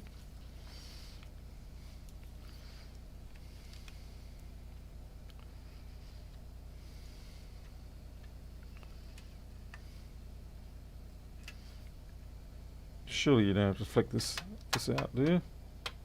That's a pretty daft design. Shouldn't have to do that.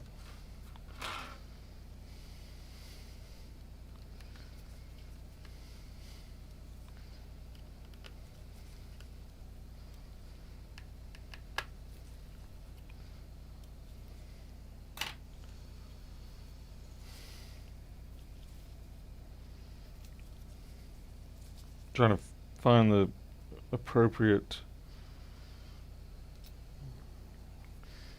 lever points.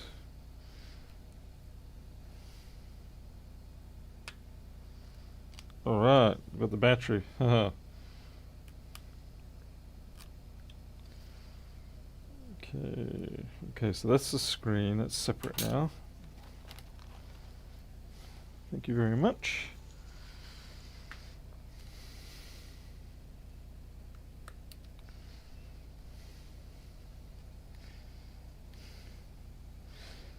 Now I'm guessing there's a little daughter board here. I'm guessing I have to pop that up.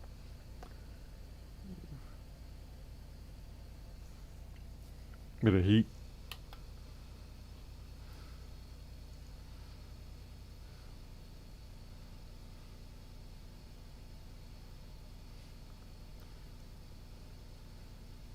I don't fix things. I just try not to break them too much. Some days I fix things, but by gosh, I'm having a real run with the CPU failures, aren't we?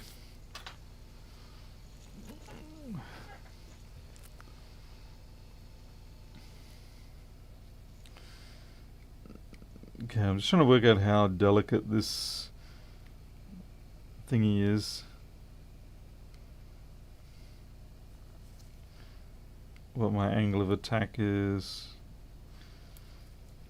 Okay, best I don't use aircraft terms.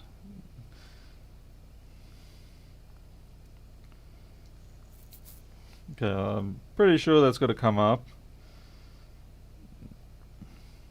And it looks like it's... Okay, what's going on up here?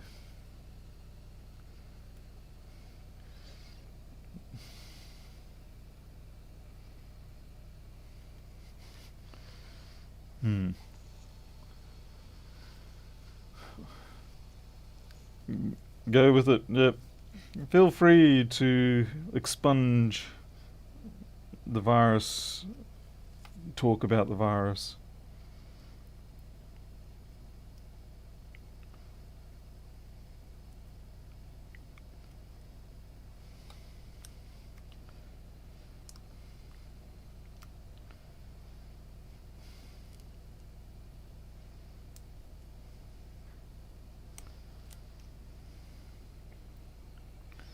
Okay, what am I missing under here?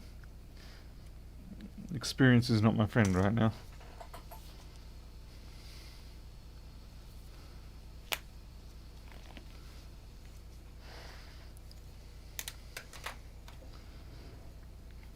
Can I get away with a drop of alcohol in there? Okay. I'm pretty sure that's just two-sided tape under there, but I'm understandably feeling a retard apprehensive. Yeah, it's a bit much.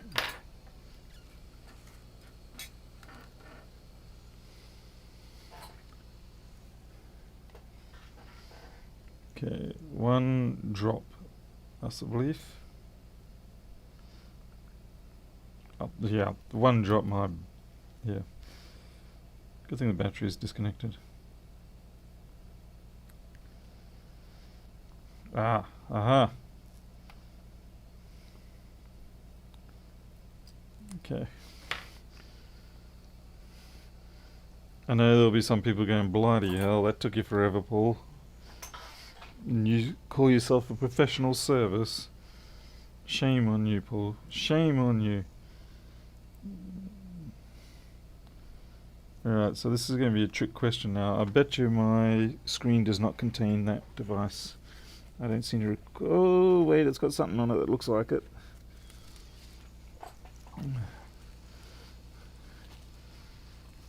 How's the Australian dollar? It's creeping up, but I was smart and I managed to actually get the money out that I need to get out. What the? Okay, this is different. Construction. Okay. Alright, no. Mine has the dangly thing on it. So I guess I'm safe. Holy shit, it's actually got the home button in it. Alright, I knew I paid extra for something. Ha! This is a direct drop-in. I don't have to reconstruct this manually. And it's got the camera guard. Oh, wow. Yay. Awesome. See, there's a reason you pay a little bit extra for these high-quality replacements.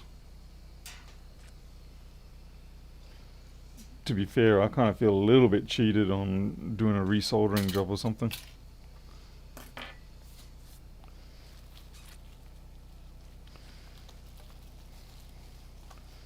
Yeah, so with this one it seems I just put it back, slap that baby back down and nothing more to do. Nice. Sweet. I don't normally say that, but it seemed appropriate.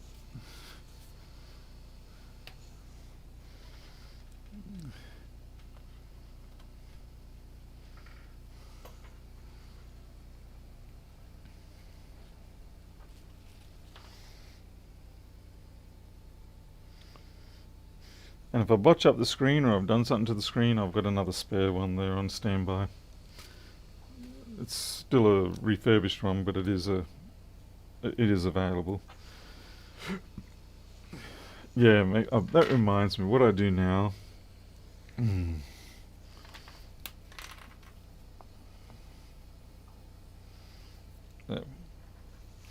That usually reminds me. People go, usually. It's like, yeah, well, sometimes you can still you can still be a complete dimwit.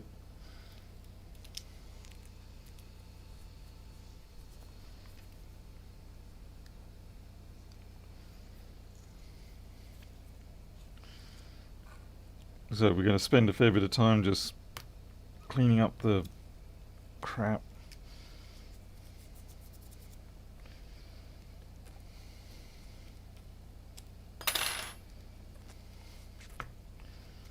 Alright, Zacto knife time. At least we got a chance of fixing this one, unlike that poor A1398.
Not enough alcohol.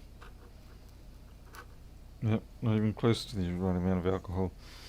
Kind of all burned off, I think.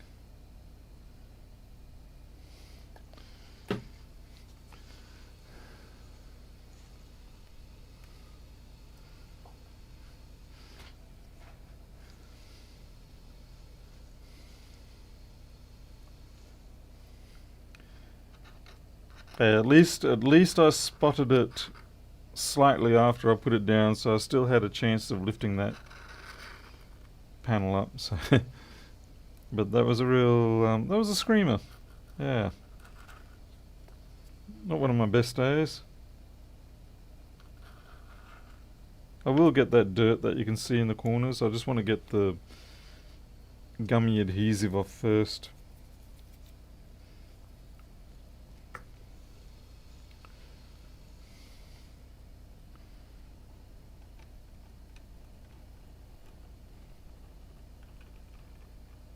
Mm.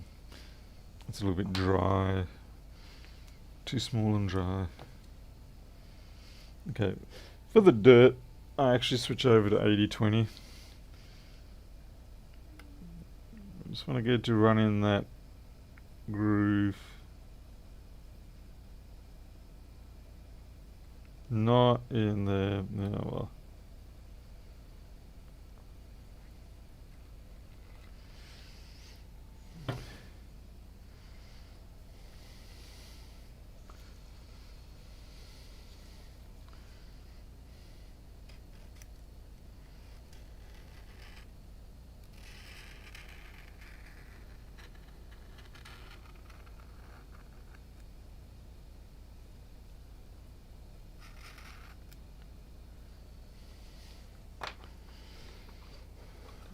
Delightful little snopticals.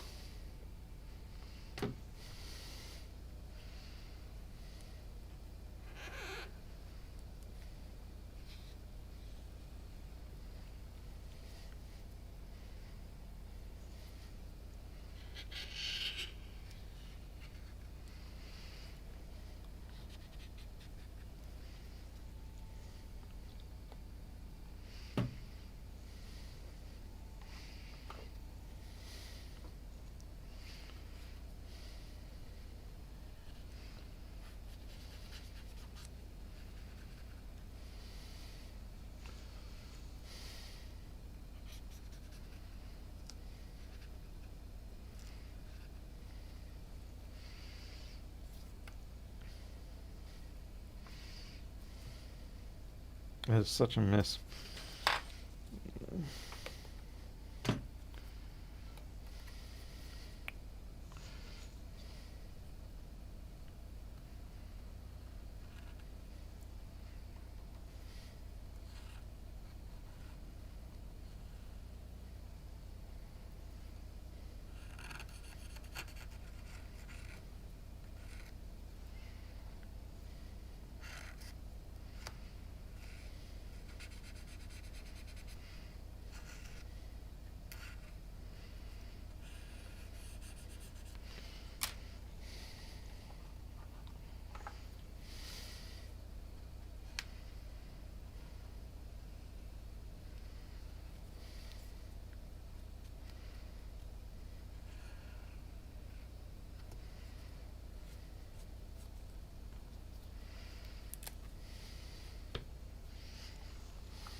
It's kind of scary how much dirt is in these things.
So move these bits and pieces to a safer location.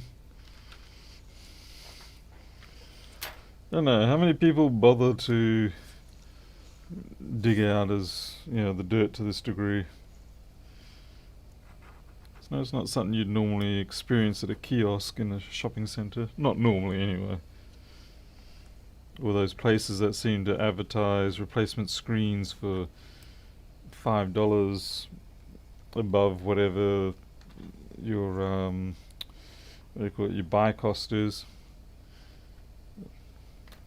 Now I get that, yeah, people when they do that, I get that they're sort of like essentially becoming loss leaders to get business, but often it feels like they forget to unwind from that position, or they find that they can't unwind from it because their customers now expect it. I know a shop around here tried that technique and they end up closing up in about 6 months. And people are like, can't get cheap screens anymore. And it's like, yeah. It's only Paul and he's expensive. It's like, yeah, I'm expensive because I use screens that are good. And if you have any dramas with it, you bring it back, and I'm not going to go, I have no idea who you are, go away, it's your fault, it had nothing to do with me.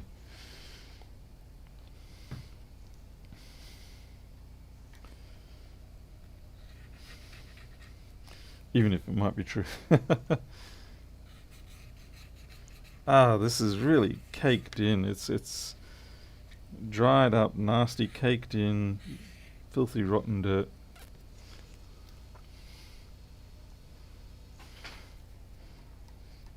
I mean, there have been times where, like, I remember one situation where really I was well within my rights to decline a screen replacement, because what happened is the customer mishandled their phone after they just paid for it. As in, they paid for it, I handed it to them, they dropped it, smashed the screen. And yeah, like I said, by rights, I could have said, I'm sorry, I'm going to have to charge you again for that. If you want it fixed, it's going to be the same price again. But I didn't. I probably should have. But yeah, it's one of those things where at least when you own the business, you can make that judgment call yourself.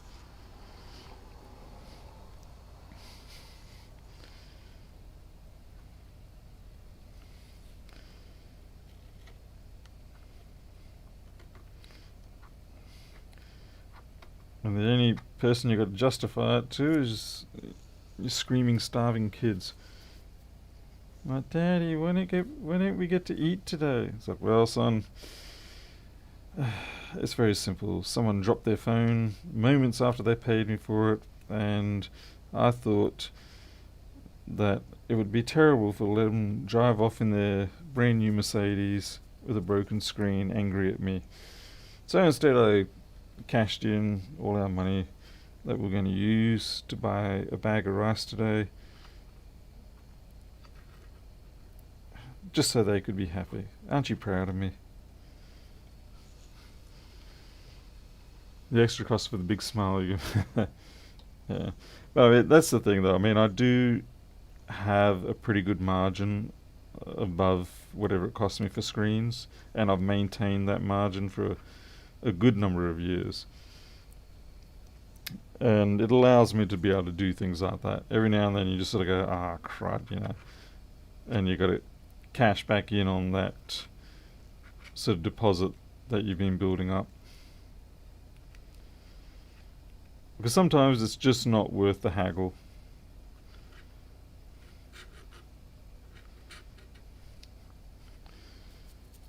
I mean, by rights, you can fight for it, and if you win, great. But like I said, sometimes it's just not worth the haggle.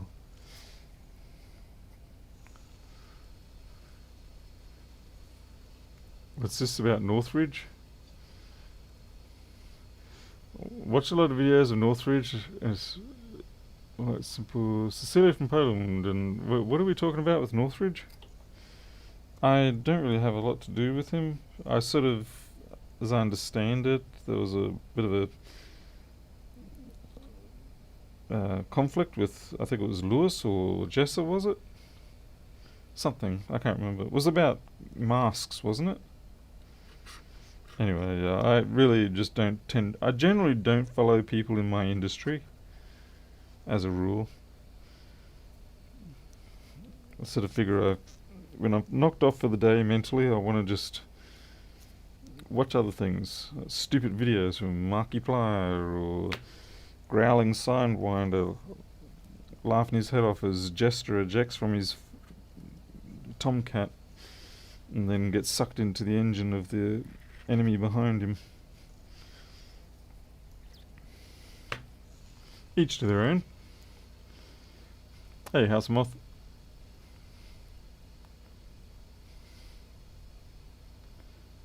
It was about her shilling mask he got upset that he... Oh, right. Okay. I figure if it's your channel, you shill what you want. But yeah, if you start going and complaining about someone else doing the same thing, then yeah, okay, that's perhaps not the best thing to do. Then again, there is the whole philosophy of there's no such thing as bad publicity.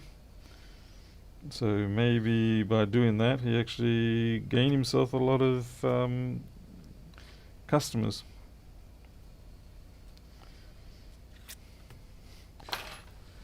Yeah, I know it's taken forever to clean this, but what you gonna do?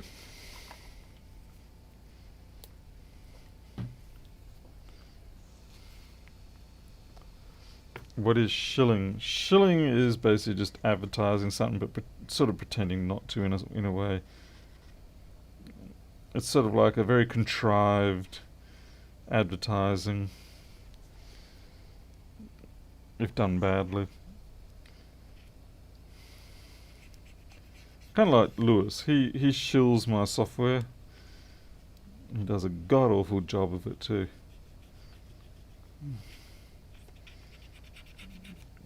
Still, Lewis is worth every cent I paid him for his marketing. I will have to say that.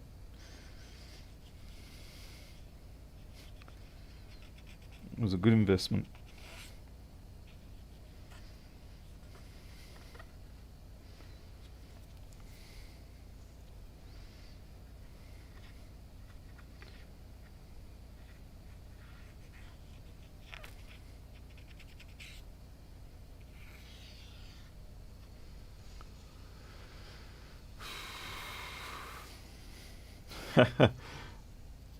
Yeah, I mean, I have paid Lewis, yes. Because we haven't discussed exactly what I've paid him.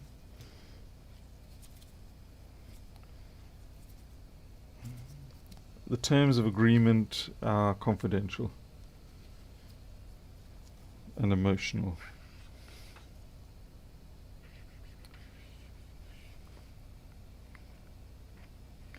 No, look, I mean, if anyone is really listening in and sort of thinking, what, this is a whole big scam the whole time? No. Basically, there's no. I haven't said to Lewis, look, here's 50 grand a year. Go forth and do your best to make it seem like you're a genuine user of my software. No, nothing like that. Alright.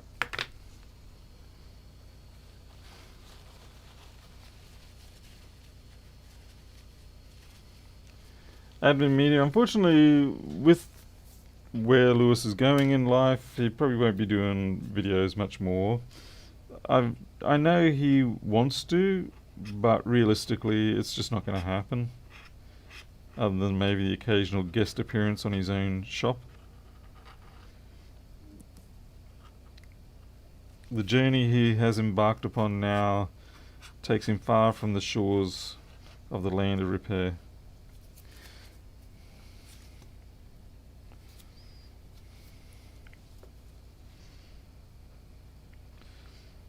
It's just one of those things. He can't maintain the level of energy required to do what he's doing with the right to repair political sort of situation, and also sit down and do board repairs.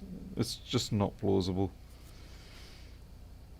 It'd be like me getting married and then trying to work at the same rate that I was working before I got married. Something's got to give.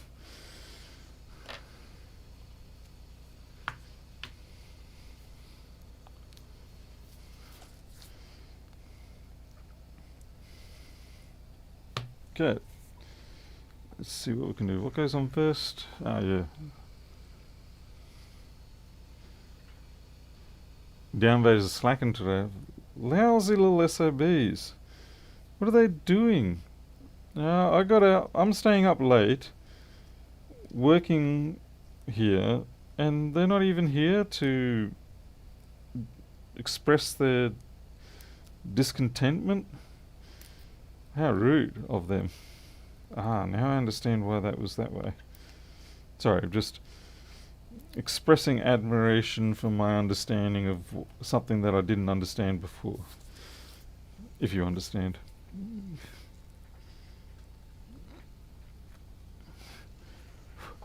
Okay.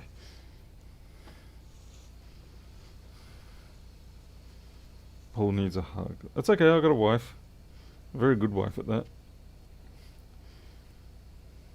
Gotta say that just in case she's listening. She probably is. I'll tap Morse code SOS on the screen so you know I'm actually secretly being held against my will.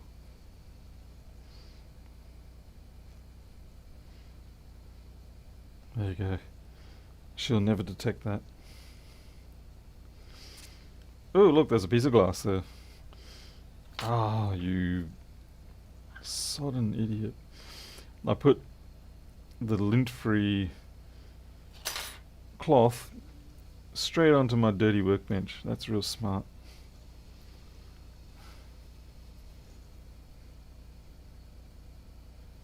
Okay.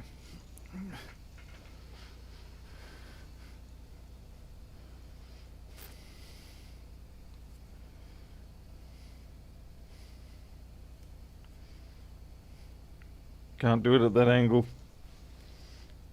That's what she said. Yeah.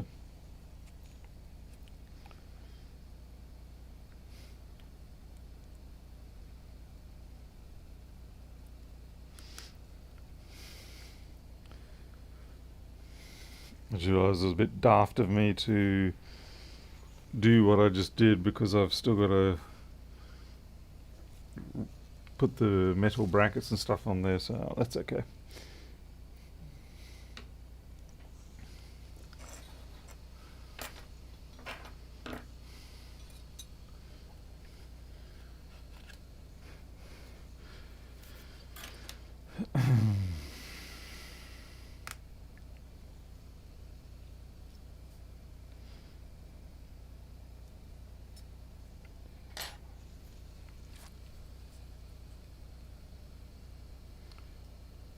Are you kidding me? Alright, one of these screws is longer than the other. I'm going to say that bottom left one there is the one. It looks like it goes through the circuit board. Yeah, it is. It's important to check and see how long your screws are before you start pushing them in, because otherwise you can do some real damage. Bring up memories, the iPhone 5S and 6 long screw damage.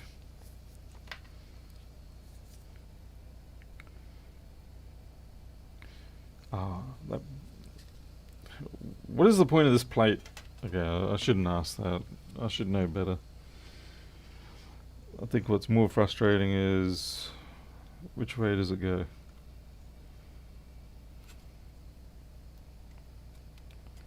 And why did they make it that you have to flex it in? Surely you don't actually have to really flex it in. Come on.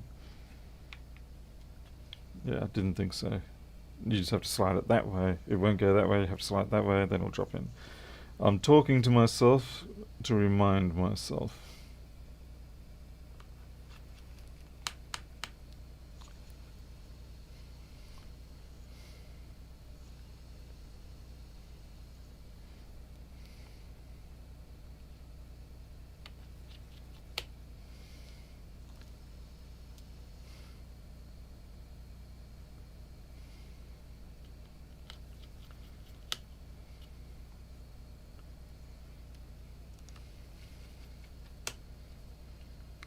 Now I really hope when we put this back together we boot up to that happy little goat kit again and it actually responds to touch.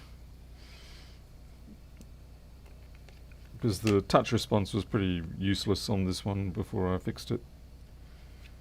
Or before I attempted to fix it.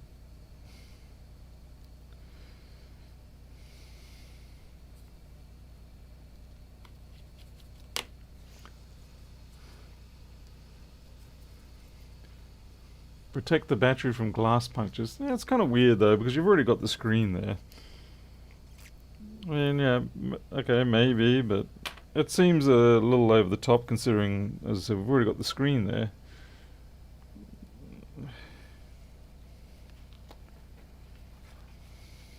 Okay, I need to do better with my paper management here, which is what the tax department was telling me. Mr. Daniels, you need to manage your paperwork better.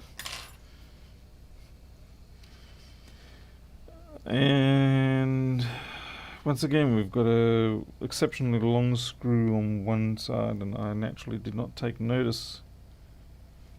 And we also have got an incorrect pinching going on here. Okay.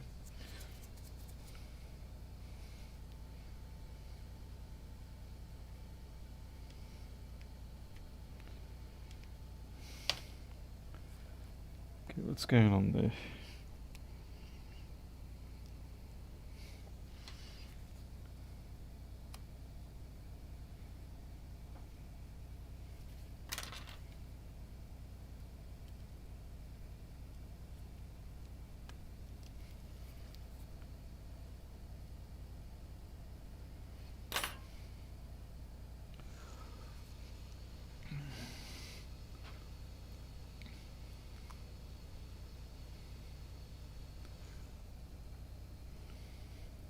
Alright, so yeah, we've got one screw here that is quite a bit longer than the rest.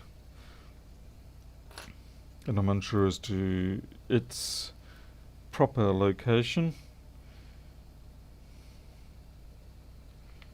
I'm going to go with that one because it's gone in the full depth and it only took 2 or 3 turns to bottom it out, or as in to actually start tightening up.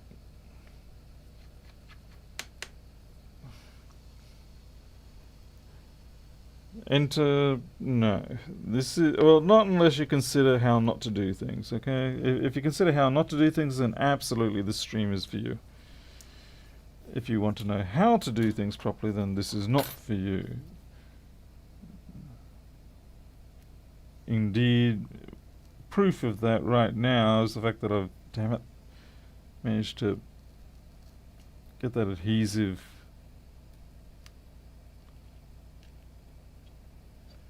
fishing around where I can't see in the dark, blind as, and wondering why things fail on me.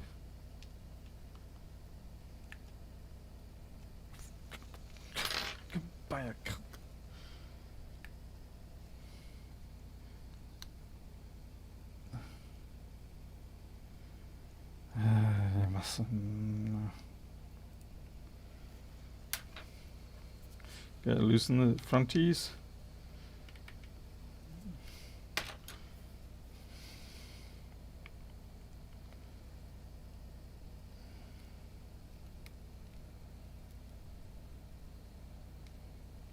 That's better.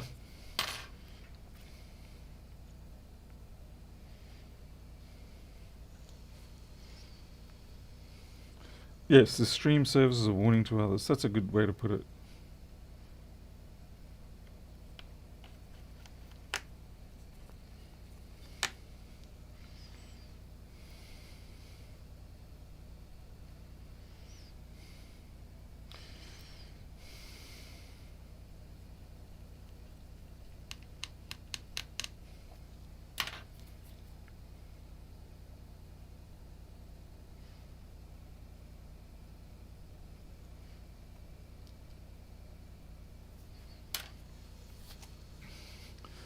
Greg, I don't know, Greg.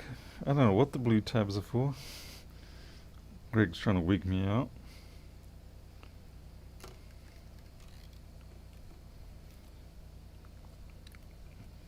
The big blue tab is actually, if you were genuinely asking, it's for the other side, I think.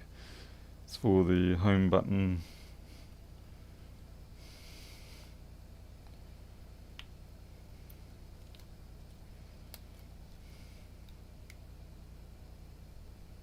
Come on, slip it in under. Come on. Come on. You can do it. Don't make me use force. Obi-Wan was a lying SOB. Use the force. It's like, no, don't use the force. The force breaks things.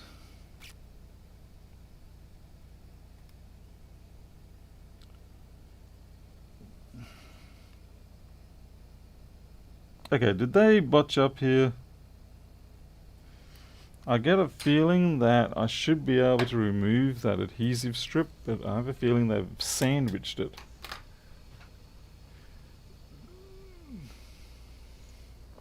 Top left. I got top right was the long screw. Interesting. Alright.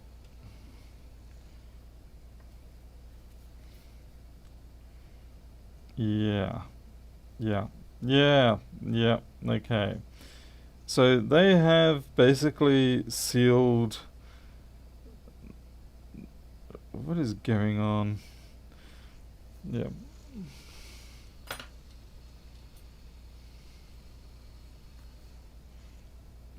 You sure about it being top left? Because it fits so beautifully into top right.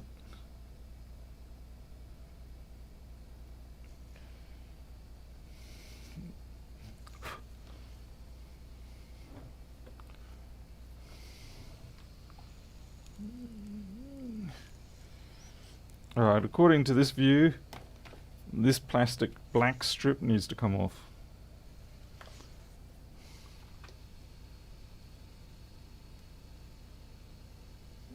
Top left is for the long screw? Alright. You realise, of course, if you're wrong, I'm going to be very sort of salty. But thank you for checking. Now, that doesn't make any sense. That screw will not... I cannot put that screw in top right. The smaller screw will not fit in top right. It won't even get any thread grab. Top left is for that shorter screw. Top right, that's the match. I'm going to go with my understanding here because there is no way that screw fits in there. It just doesn't even grab onto any thread. God damn. The screen grabbed on my finger though.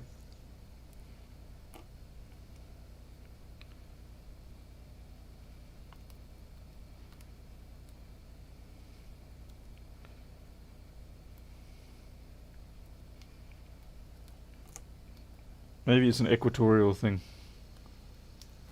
Yeah. Michael's on to it. He knows what I'm talking about. It's like, it's because they're upside down.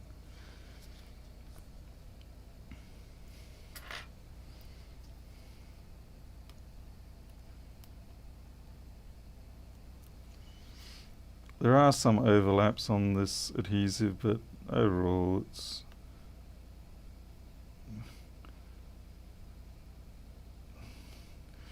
was tolerable until I started getting really irritated just then.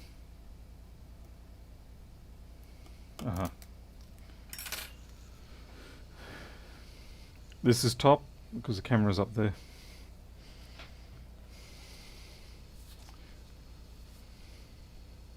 Oh, I was right. Thank you, Admin Media. Whew. Glad to see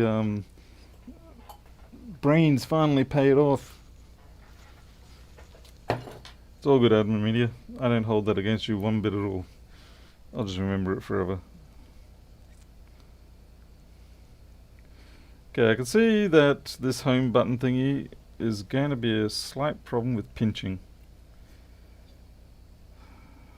I'm going to see how they've folded that in on the original one.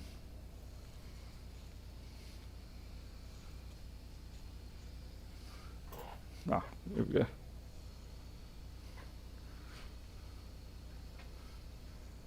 Alright, so they basically cause it to knee buckle like that. Alright, cool. So I've got to try and do that, because if I don't knee buckle it, it will probably just under pressure flip back and then get pinched. Trouble is, making that knee buckle ain't the easiest thing in the world. Unless it's my knees and I'm hitting the coffee table at 3 o'clock in the morning in the dark. And by God, that hurts. Still hurting from the other night. I was trying to do a good thing, and trying to help the wildling cats. Oh, and before this happens, okay, at least I've got an adhesive bond there now. This is what I'm supposed to do according to Bill from A1 Mobiles.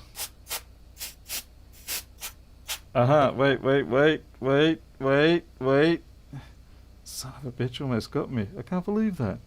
God, I am dumber than rocks at times.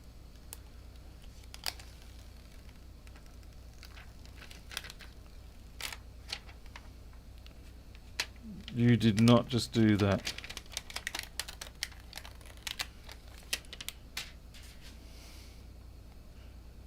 That was so close.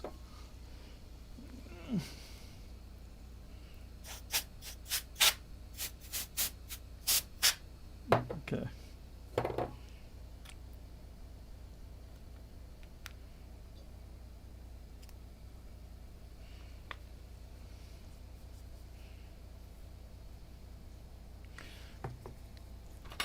And I did unfortunately snare that damn blue film thing.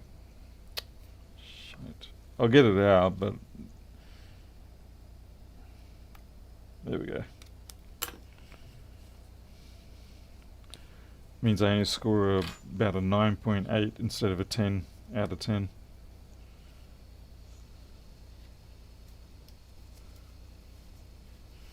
It's an e-store. A red light would probably just do better. Alright, let's see if this comes up now. Well, it still boots.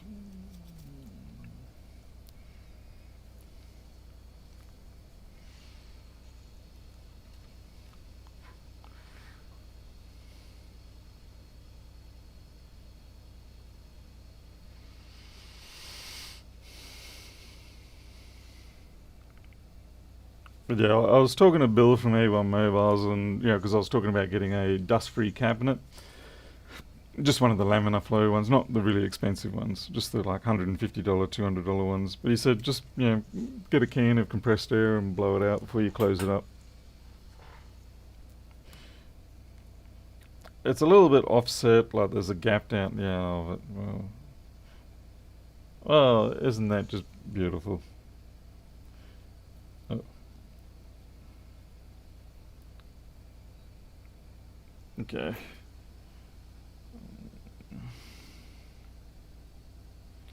Oh, there's a kitty cat there too. Oh man, this is an awesome tablet. Okay. So that's working. That's working. It's all good. It is lifting up in this corner here a little bit. Was that my bad? Or is it just because of the pressure from the... It doesn't feel like that's a flex crush. That feels more like it's just pressure. I don't know. Anyone want to confirm for me? Admittingly, I didn't see if I got that knee buckle. Damn it.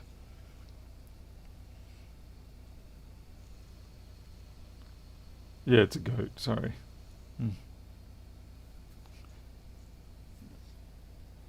It doesn't look like it's from that knee or anything.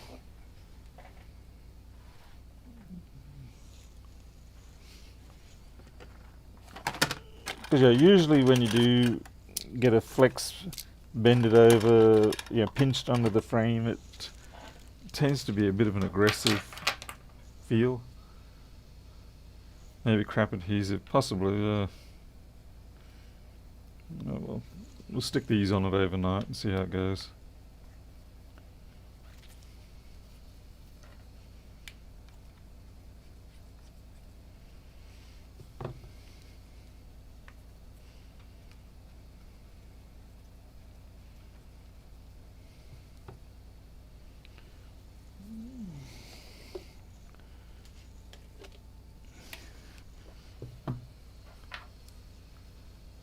Wrong screw. No. Thankfully, I got the right screw. We'll stick it down here because that's where we want that pressure. Okay, I've got 2 more in here somewhere. I've got another batch of, I think, 8 of these coming. I do find them quite handy.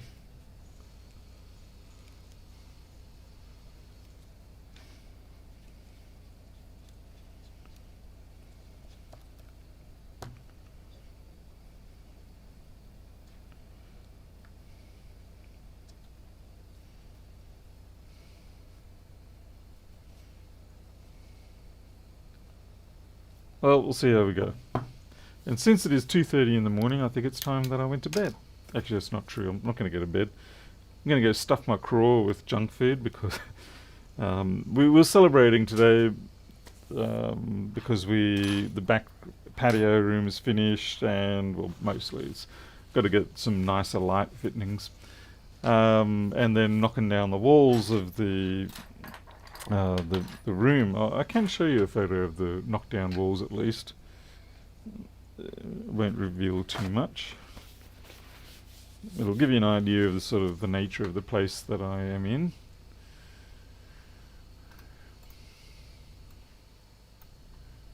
Let's see.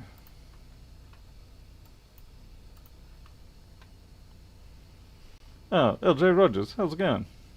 Glad to hear your kitty enjoys watching.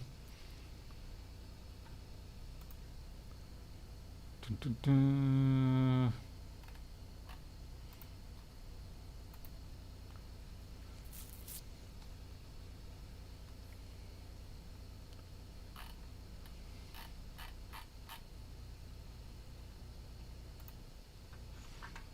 Creative, good morning. Thank you very much for the New Zealand 5. You guys on serious lockdown or all okay there? Okay. Alright, so this is... What's the oldest cat you have seen? Oh, I don't know. Oh, you're kidding me. Is that why she's all distended? You're kidding? Yeah. Just gonna open up the original. Okay, so this is the place. We've just knocked down 1.5 walls. This area here that you can see was a walk-in kind of wardrobe, and this was my old office many years ago. Where the standing here is the main room, and so there was a wall that was here, as you can see from there, and there was a doorway there, and then this was the back of the walk-in. So we knocked down both those walls. Well, I shouldn't say we knocked down. I paid someone to knock them down, and the plasterer is coming in tomorrow to fix up more things. So that's looking in one direction. Let's see, we go back to the other, and this is looking back the opposite way, so you can see the air conditioning. So yeah, it's a solid block house. It's kind of got it's a boomerang shape house, and in this particular section, one half of it, it has a central sort of box, and then around it runs a hallway, and coming off all the hallways are all the rooms. So there's about, I think we have about 8 rooms in this house, 8 or 9 rooms, and we figured we'd rather just have a bigger bedroom, living, sort of our resting room. So we merged 2 together. Anyway, so it's going to make a very nice sort of resting bedroom sort of thing. Maybe put a TV up here somewhere, put a little mini couch there, a mini bar, maybe, I don't know, I'm not sure. Yeah, I'd say interesting you should mention that, Josh, because yeah, you certainly do see some rentals rented and they're in this particular state. which is not a good thing. But anyway, so I haven't got any pictures of that back patio room, but maybe we'll get to it another day. But it definitely makes a big difference. It's very strange because this here was the bedroom, plus the dressing room. But now when you're standing over here, it feels like just a little entrance room when it's coupled in with all the rest of this space. So it's going to take a bit of getting used to. Whoever did that nice clean job taking the box out. Yeah, they smashed them out with sledgehammer to about, I was going to say courses, but not really, to about 1.5 blocks to the wall, and then they got a cutting machine. And then after they got the cutting machine to knock out the difficult half blocks, which would have been this section here, because this is they then ground back all the little metal fork things that come out to hold on to the block walls. They do a really good job. I've used these guys before. I've just used them for the back patio. It's really nice when you get a contractor who knows their stuff, and you can just sort of go, look, I want this done, get it done, and they do a good job, and they don't charge you a complete fortune for it. So, hey, scraping together, welcome. Too bad we're just actually heading him out. Huge. So how old, Jason? Sorry, Jason, I missed that. 18 and she's pregnant. Oh, sheesh. So what are you going to do? I guess you can tell me an email or something like that. But anyway, this the whole house has about 220 square meters of floor area. I don't know what that is. That's about 2,200 or 2,000 odd square foot. Yeah. Tony W. Are all your electrical circuits running conduit on the... Unfortunately, yes. And I'm not real happy about that. There's not much I can do about it. I could, gouge a channel out. The block is solid. There's no... Even before you assemble the block, like the block itself, it only has about 3/4 inch holes in it, just enough to get rebar down. And then it's a hell of a lot of work to try and pack down any sort of reinforcement concrete that you want to go down there. So the only way I can get away with this, if I want to hide that, is of course to sheet the wall. So if I sheet the wall with about a 1 inch offset, then I can hide all this ugliness. Right now it looks pretty damn ugly, but hopefully we can fix it up. Is this enclosed in what used to be a stilt house? No, this is a ground level on slab, floating slab block. But yeah, it is the downside of block houses, is that unless you put the conduit, unless you get a block that has allowance for electrical conduit, you're going to be up the creek. Yeah. Do you have any video showing your recording setup? I don't really, Alexio. I do have my tools page which shows the equipment I use. It needs to be updated because I now have the AJAR 4-port HDMI capture, which is used for the overhead, which you can't see, and the microscope. But the house has definitely got potential. It never quite got finished. It's about 30 years old. It was never finished properly, so there's a lot of weather issues, ingress of weather, bugs, dirt, all that sort of stuff. But we're going to work through it. It's probably going to cost me about 100,000, I think, to get it up to the level I want, and that probably take me another 5 years or so. Hopefully, at that point, then when you put the mortgage cost and the investment added on top, it will be about right. So anyway, I'm going to go and get out of here. The floor will be done as tiles. I'll show those tiles when I show the back patio. You'll see them. So yep, that's it. I'm out of here. You all take care. I'll see you next time. Thanks for being here and laughing at me while I did the iPad. Shame about the CPU being dead in the 1398. Can't win them all. Appreciate it. I'll see you later.